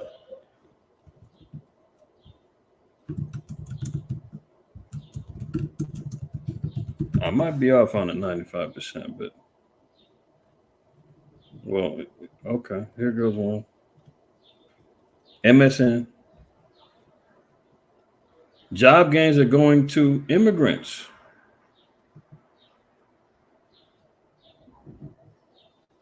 Job gains are going to immigrants and keeping young U.S. born men out of the workforce. All you got to do is look at the decline of Rome. See how slave labor, impacted them. And then when the slaves started, stopped working and they had issues, man, they had to employ the natives of Rome, man, they had all kind of issues with that. This is just all par for the course. So as much as they talk about, hey, guess what? Jobs is up. We just created 200,000 jobs. Meanwhile, they lying about that. Layoffs and everything is up. And then you're saying, okay, well, they're part-time jobs and they're not sustainable jobs. And matter of fact, a lot of them are going to immigrants. So really, what's going on? I didn't include that, but just when you just see this type of foolishness, man, they trying to celebrate the fact that they're dropping inflation, which they lying. But then they saying that we can't tell because prices still keep going up. My son had to go to a convenience store, got caught in a bind to buy some trash bags and laundry soap. Pulled over real quick, said he went in 2 things. He paid $22. I believe, yeah, I think he said $22 and some change for some trash bags and laundry soap. And I said, hey, welcome to my nightmare. Be more wiser, if that was me, I tell you, I'm not doing that. I'm going to another spot. But he was scrambling and moving and thought it wouldn't be so bad, and he ended up just paying and doing what he had to do. But nonetheless, 2 items over $22, and they're talking about how patting themselves on the head, saying how great they've dropped inflation. I mean, give me a goddamn break, man. Moving on. A man planned a racist mass shooting at a Bad Bunny concert to spark a race war, feds say. So there was a recent incident last month. White man said he was getting ready to start the race war. Remember, even Christ said, man, nation going to rise up against nation. Uproar to the people. This guy tried to set it off. An Arizona man planned a mass shooting targeting black concert goers in Atlanta in an attempt to spark a race war before November's U.S. presidential election. See, they're trying to get something cracking, man. They can't let the way this election is going right now, they've got to insert some sort of black swan event to disrupt the election process, man, to get either slow Biden to continue moving, because they don't want Trump up in there.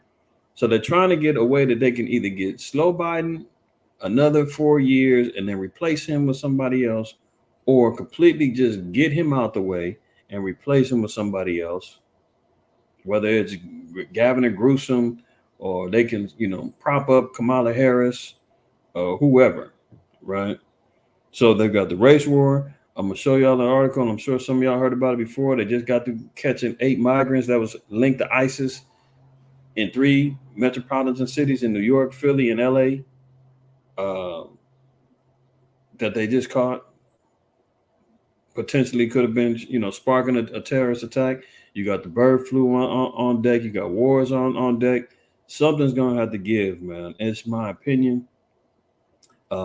Within the next, how many more months have we got? 4 more months? 5 more months? No. We're in June. Yeah. November is the election. So give or take 5 more months. Something may give.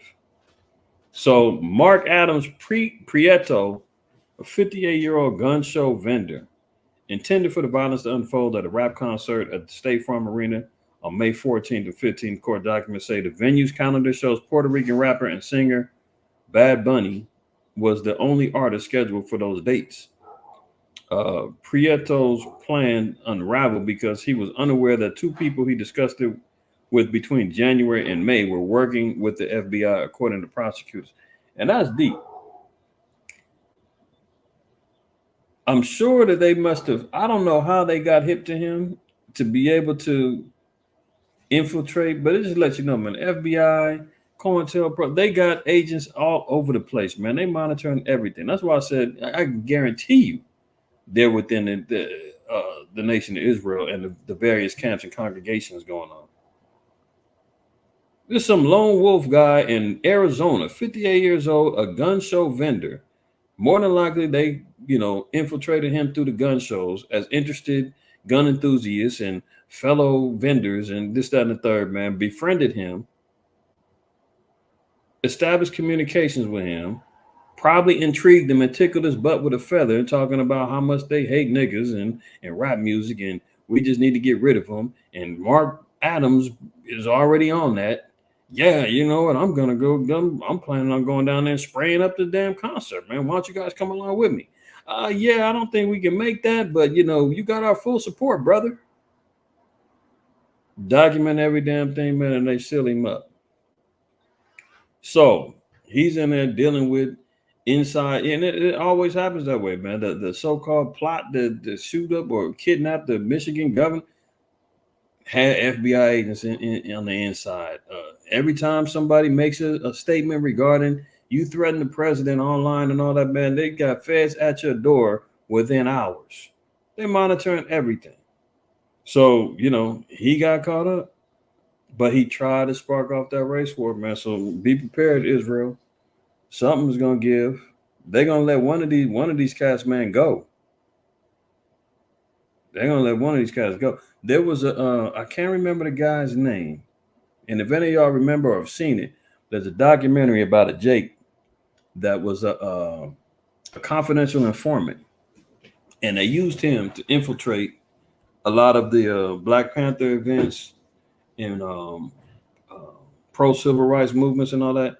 And he was talking about it, man. He said he witnessed book. He was part of the.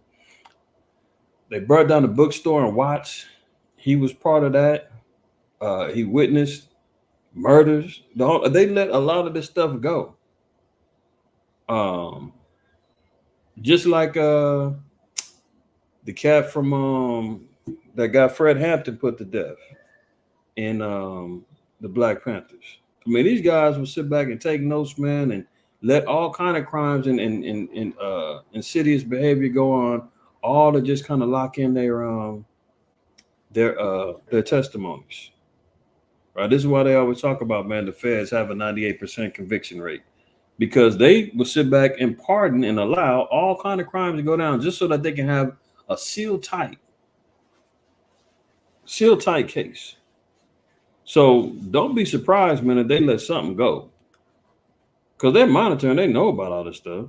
How many times have we seen about terrorist attacks and stuff like that, and they'll be like, "Oh, the feds had warning beforehand, but didn't do anything and ignored the signs." And just like with the October 7th thing, just like the incident over there at the concert hall in Russia, that they had intelligence a week before, so forth and so on, and they didn't move on and didn't do anything. So don't be surprised, man. Something go down. Something goes down during this so-called Pride Month. They victimize the LGBTQ plus HIV AI community. Summertime's getting ready to come up, man. All kind of little gatherings and concerts and all kind of stuff going on. Don't be surprised. Who knows? the minds and the workings of the devil, man. But let's move on. Oh, look at this. Argentina's Javier Milei tells Miami Shul he has Jewish heritage. So here we go. Another, well, let's put it this way. They're counting the matriarchal line of him. Now, they don't address his father. His father probably was a damn Edomite either way, right? But why do I bring this up? Because didn't they just have the new president of Mexico? She's a GMO small hat. And right after her election, female mayor gets put to death. They got all kind of issues with the economy going on. Point is that once they start putting in, and he's one of many. There's a few of them out there, man, masquerading as though they're native to these particular lands, and they're not. And they're running these particular countries, and these countries are getting driven into the dirt. So this is just a fun fact. He pops out and says, "Oh, he's a small hat," but he's acknowledging it through his mother, right? Pro-Israel politician reveals his grandfather learned shortly before dying that his mother was a Jew in latest Jewish-related development for the philo-Semitic Semitic Argentine president. So he's the president of Argentina. He's claiming to be a GMO small hat, right? So they're getting put in there. They're putting in puppet leaderships to help run and rule governments, right? And look what happens when they come in. They're like the locusts, man. They consume up all the resources, destroy the people, and the whole nine. Since he's been in there, he was the populist leader. They was running around talking about he was the Argentine Trump. He was going to change everything. Everything's great. He's been in for over a year. He's been in for like 2 years now. And look where the people is at. Eating is a luxury. Argentina inflation falls, but shoppers still feel squeezed. Same way we just got the reading here. Oh, our inflation drops, but consumer prices is up 3.3% compared to last year. So it's gotten worse. A slow Biden's running around talking about how great he's, flipped the economy and everything's great.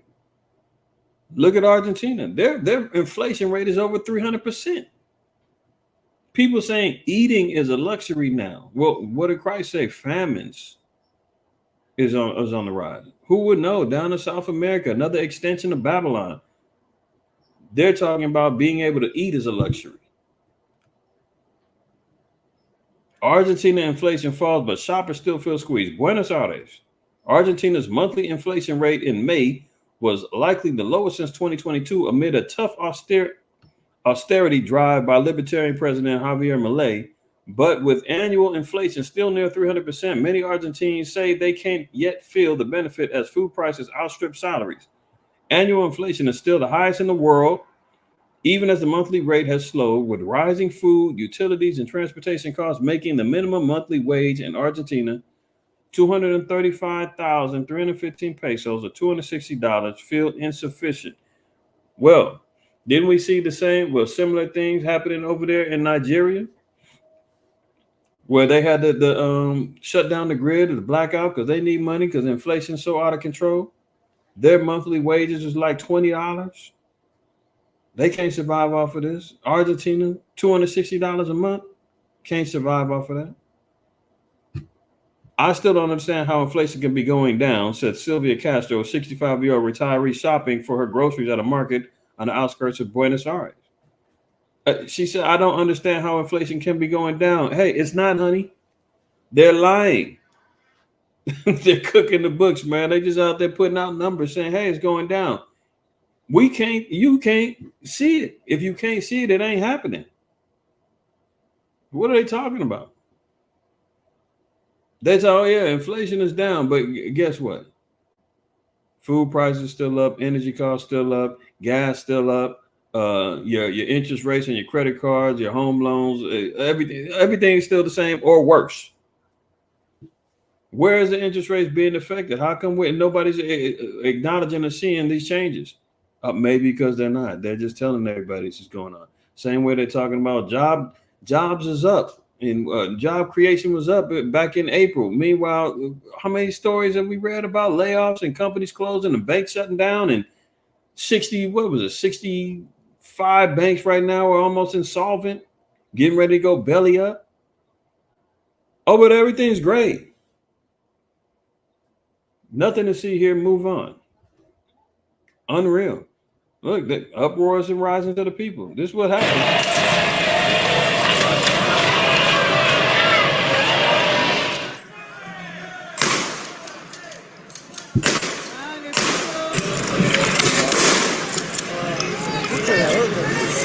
Look at the cops, man. So proud. He's smoking a cigarette and he just firing off one hand, shooting smoke grenades at the people. You know, because he's on the winning team. Oh yeah, you watch all the movies, man. V from Vendetta and all that, man. Why do they always have the troops, man, wearing all black, helmets on and all that, man, coming in storming you? You know, for the cats my age, man, came up in the 80s and the 90s, and you're seeing G.I. Joe cartoons with Cobra. Cobra's they always wearing, they was wearing navy blue, but you see some of them wearing black uniforms. They out here, man. This is the arm of the damn New World Order. This is what they wear. And he's so proud, man. Cigarette smoking in one hand, firing off, and the people just mad as hell because they broke down poor and they can't see change. And why do I say that? Because guess what? When the small hat GMOs get in the office, man, don't be surprised you start seeing this happen in Mexico. They so happy that they was happy when they elected this cat in Argentina. Oh yeah, we finally getting changed. Libertarian cat coming in. He's gonna put everything back in order. We're gonna be back balling again. We listen to all of his promises. It's gonna be great. Same thing they doing with her. We finally got a first female elected president in Mexico, and she's a libertarian. She's a libertarian. She's pro left, and everything's gonna be great. Okay. I wouldn't be surprised. I'm just saying. I got no evidences of outside of watching patterns. Argentina, they over here acting a damn fool a year or two after this guy's got elected. Watch Mexico descend into all hell if the pattern is the same. And guess what that means? More people are going to be running over here looking for salvation in Babylon, not knowing Babylon's the one who created the whole damn thing.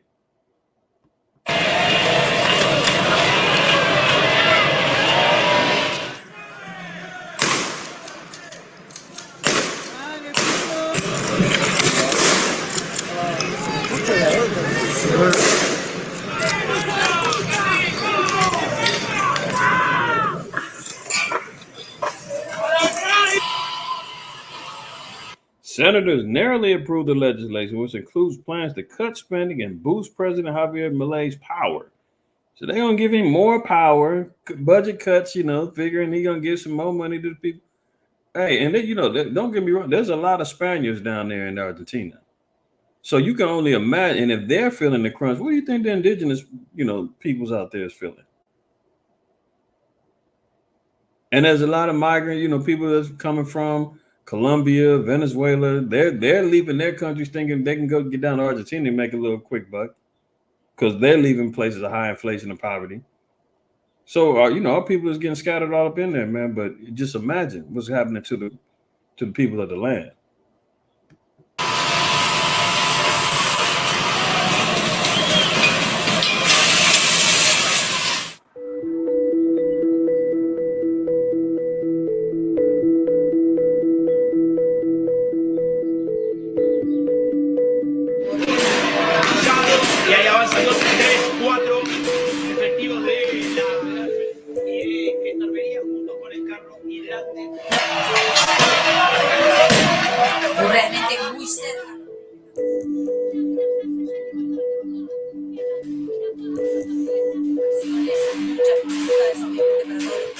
So clearly the people are having regrets for their voting.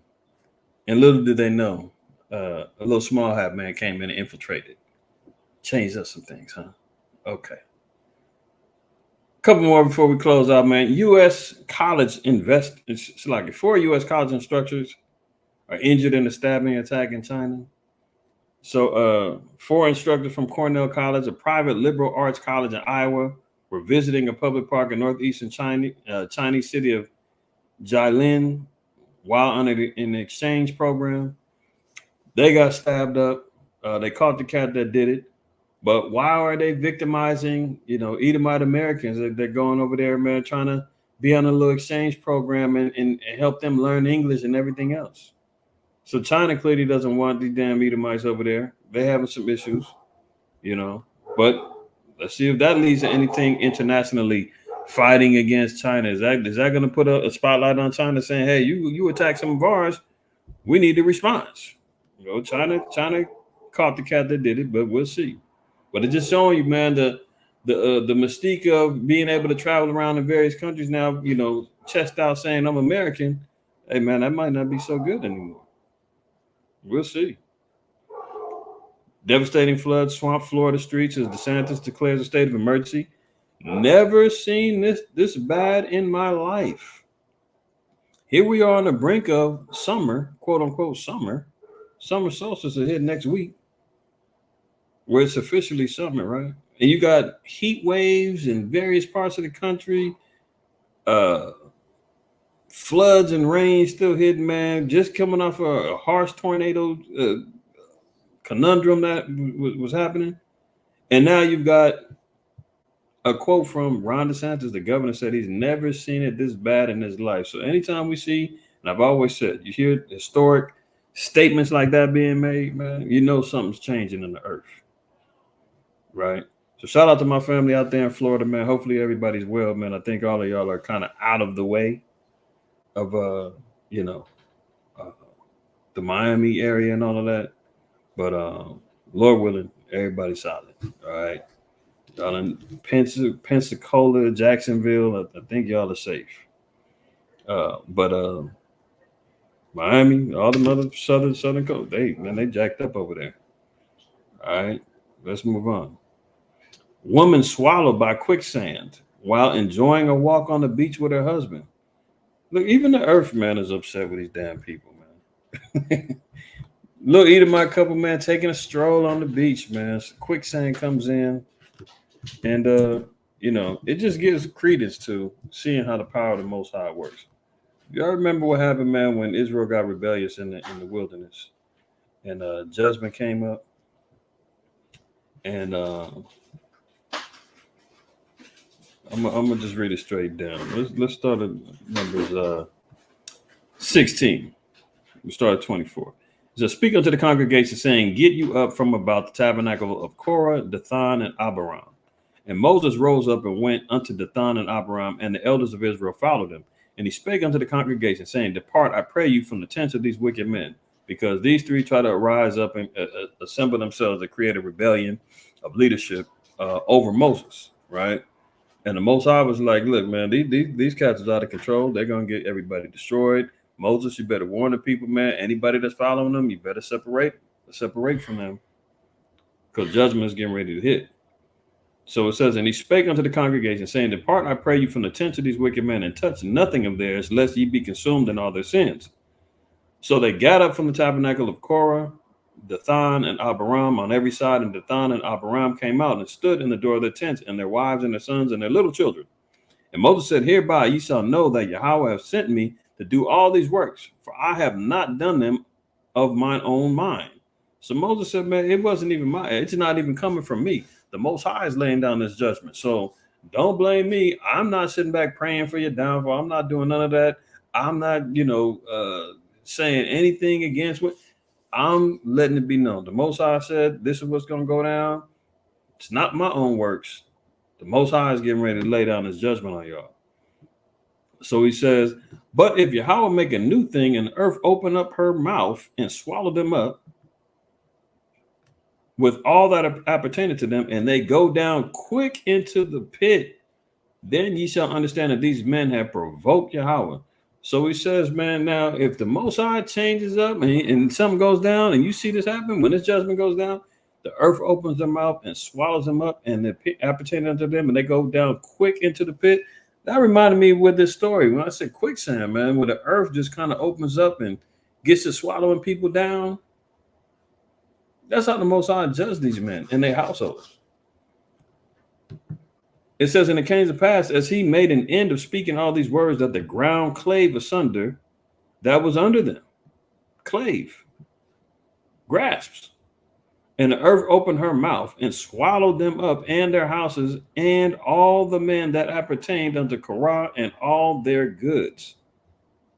Then, Shalaka, they and all that appertained to them went down alive into the pit, and the earth closed upon them, and they perished from among the congregation. So you talking about, man, the Most High had a massive episode of quicksand and sinkholes, man, and swallowed these men up and closed itself back up. Buried alive. So don't let, man, when we see the power of the Lord, man, it's always a reflection.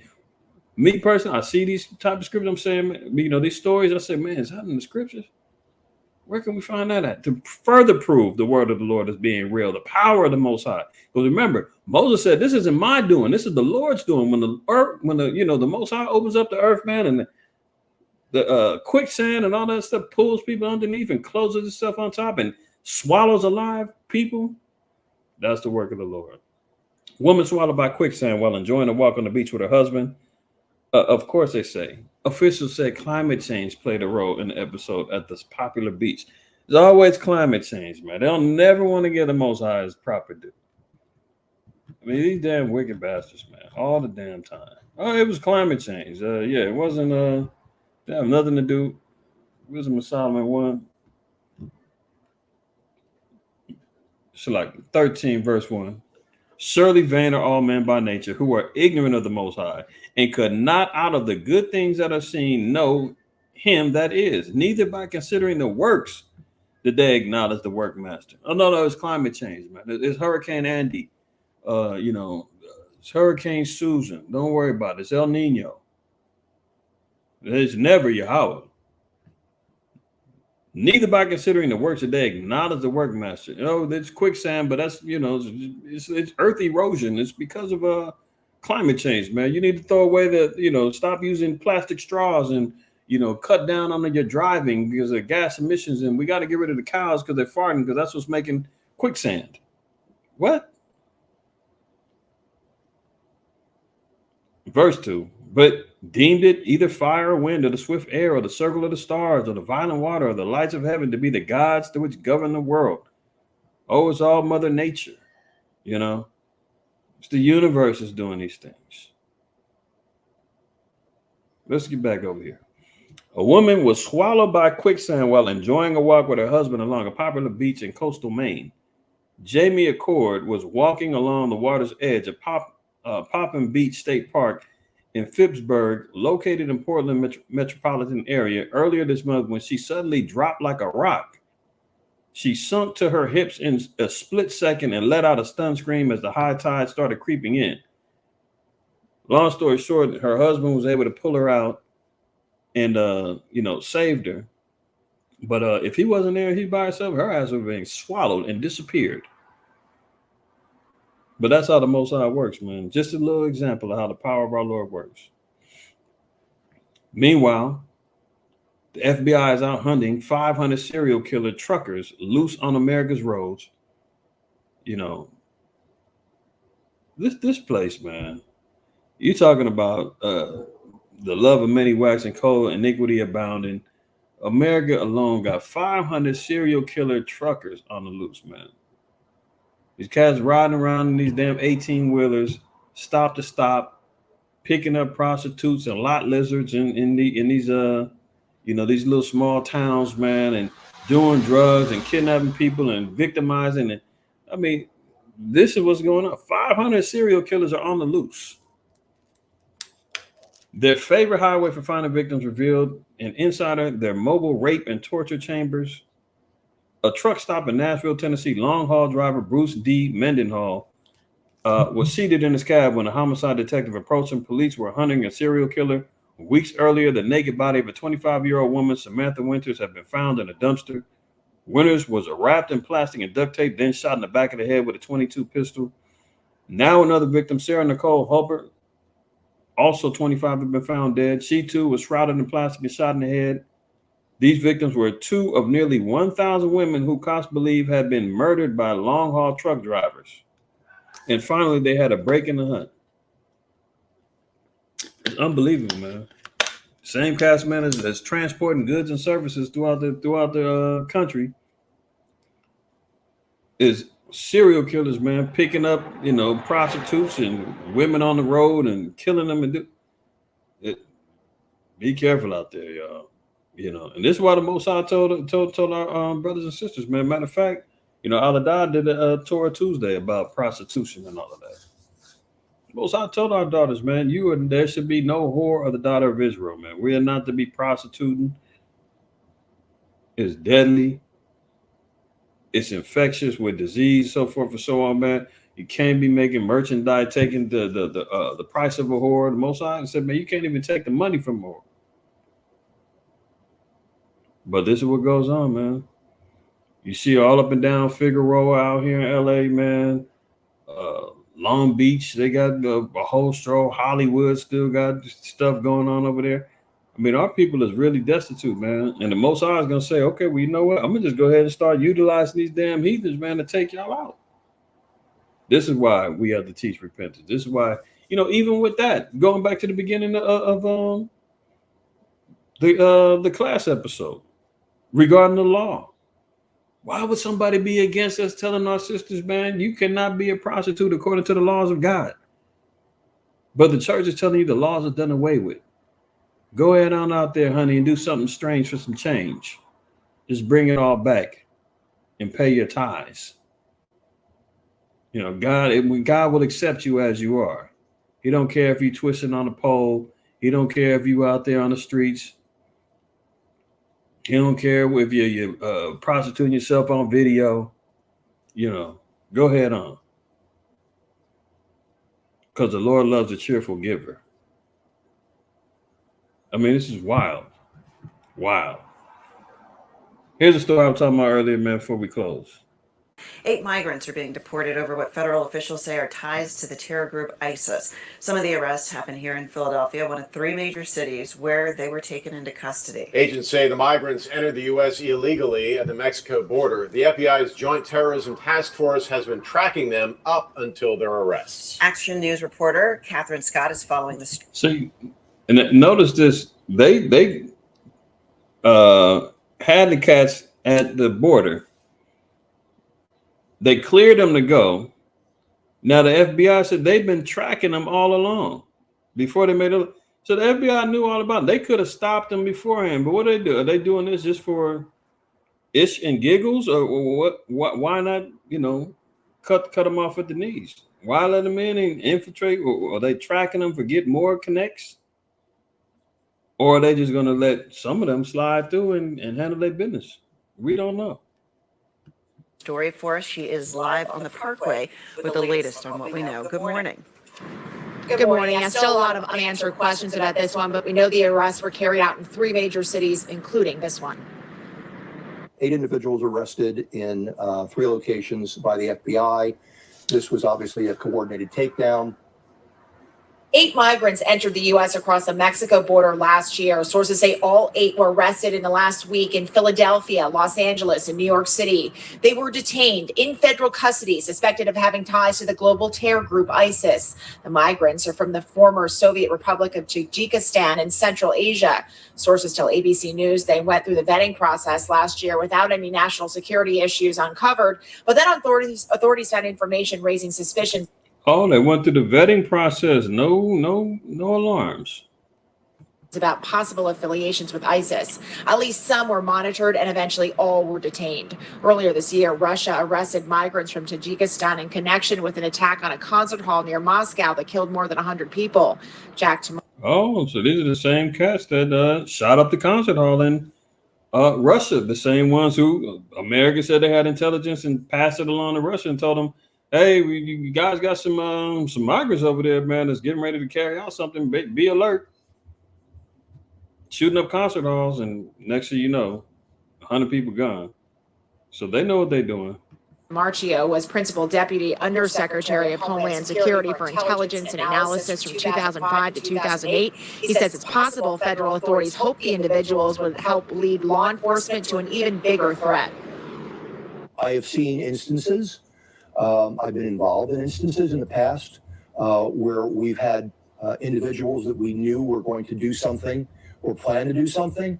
We may have not immediately scooped them up because we wanted to see who they were affiliated with, who they were consorting with. We're told authorities don't have enough evidence for terrorism charges, so they will likely be deported. We're live on the Parkway. Catherine Scott, Channel 6 Action. Oh, they'll probably deport them. Huh? They're gonna send them back home. Huh? Yes. Thanks, Isn't that Kath. nice?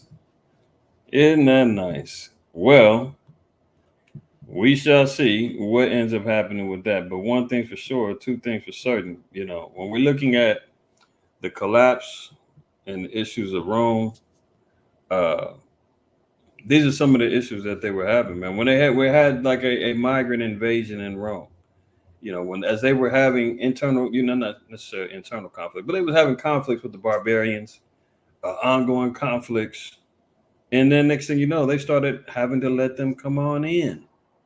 You know, quote unquote migrant invasions, man. You had the Vandals, the Visigoths, you had the Huns eventually came in, overthrowing. You know, you had economic collapse, in high inflation rates. So if we're talking about the daughter or, the offspring of Rome following in daddy's footsteps, America's right on track. Military spending, military expansion, over exceeding what they can actually handle and cover, engage in multiple wars, political, political strife going on and divisions. America's right on time to fall just like Rome, man. So all praise, honor, and glory to the Most High, man. So here you got the migrants that coming in, and Slow Biden saying, what border crisis? Welcome up. Remember all of them popping out, man. Kathy Hochul up in New York and Eric Adams and all them. Yeah, we welcome you. We can't wait to have your cultures come here. Remember the white women out there, and in Connecticut and other cities. Sponsor a migrant man, have them come stay at your house, man. White women said, I love having it. I love it. They cook and clean, they do it all. Right? They let them all in, and then boom. It's gonna be a problem. A lot of them is our people, and they trying to come over here because they think the grass is greener and there's a pot of gold at the end of the rainbow over here, man. But they getting ready to be utilized as sheep prepared for the slaughter. But meanwhile, we see, as I showed y'all last week, man, the numbers really show China has got the biggest influx, along with, other countries from the Middle East and so forth and so on. So really who's coming up in here, man, is a heathen. And they get ready to stir up the pot, as we just got through seeing them catching 8, quote unquote, potential terrorists that could turn things upside down. So America's on course for, imminent destruction, man. So all praise to the Most High. If evidences or patterns of the destruction of kingdoms is any indicator, hey man, this place is right on point. Right on point. Yeah, there you go. Good one. He's right on point. Carlos is on point. That's right. That's what ends up happening. So we'll see, man. Time will tell, man. All praise, honor, and glory to the Most High, White House side, man. Lord willing, everybody has a blessed Shabbat. We'll be having our closing Sabbath class this evening at 4 o'clock Pacific Standard Time.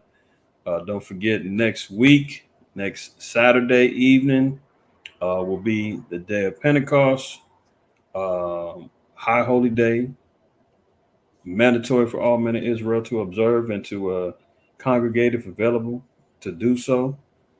To keep that feast, right? And outside of that, man, keep your eyes peeled. Most High willing, man, I'm gonna try to start getting off my mag dump series next week and just start letting shots off, man. Letting shots off in the spirit of knowledge and wisdom and understanding, man, before YouTube says he's threatening to shoot somebody. No. Shooting Bible scriptures and current events. How about that, man? Before they, act a damn fool. All right. So all praises, man. Shabbat shalom to everybody, man. Carlos, Renny, Yah, Bayan, everybody in the chat, man. Salute to everybody that's on point. Man, hey, y'all, Shalaki, brother. I gotta get with. I ran across your message the other day, and I was like, man, I forgot to follow up on the brother up north. So I'm gonna get to that, man. Most High willing. All right, my bad. That's me. I dropped the ball on it, man. I'm not that great of a juggler, man. I'm not a clown in the circus, man. But I juggle best as I can. Sometimes, man, you throw a little something else at me, man. I might forget that it was still there, man. So forgive me, my brother. I'm gonna still get with you on that. All right. Other than that, man, who else I missed? Anybody? Everybody good? All right. Y'all be well, man. I'm gonna go ahead and get log off, man. Get prepped up for our closing spot class later on, man. All right. So all praise, honor, glory to the Most High. While y'all was went. Always remember, fear the Most High, keep the commandments, but don't shoot your messenger. Shalom.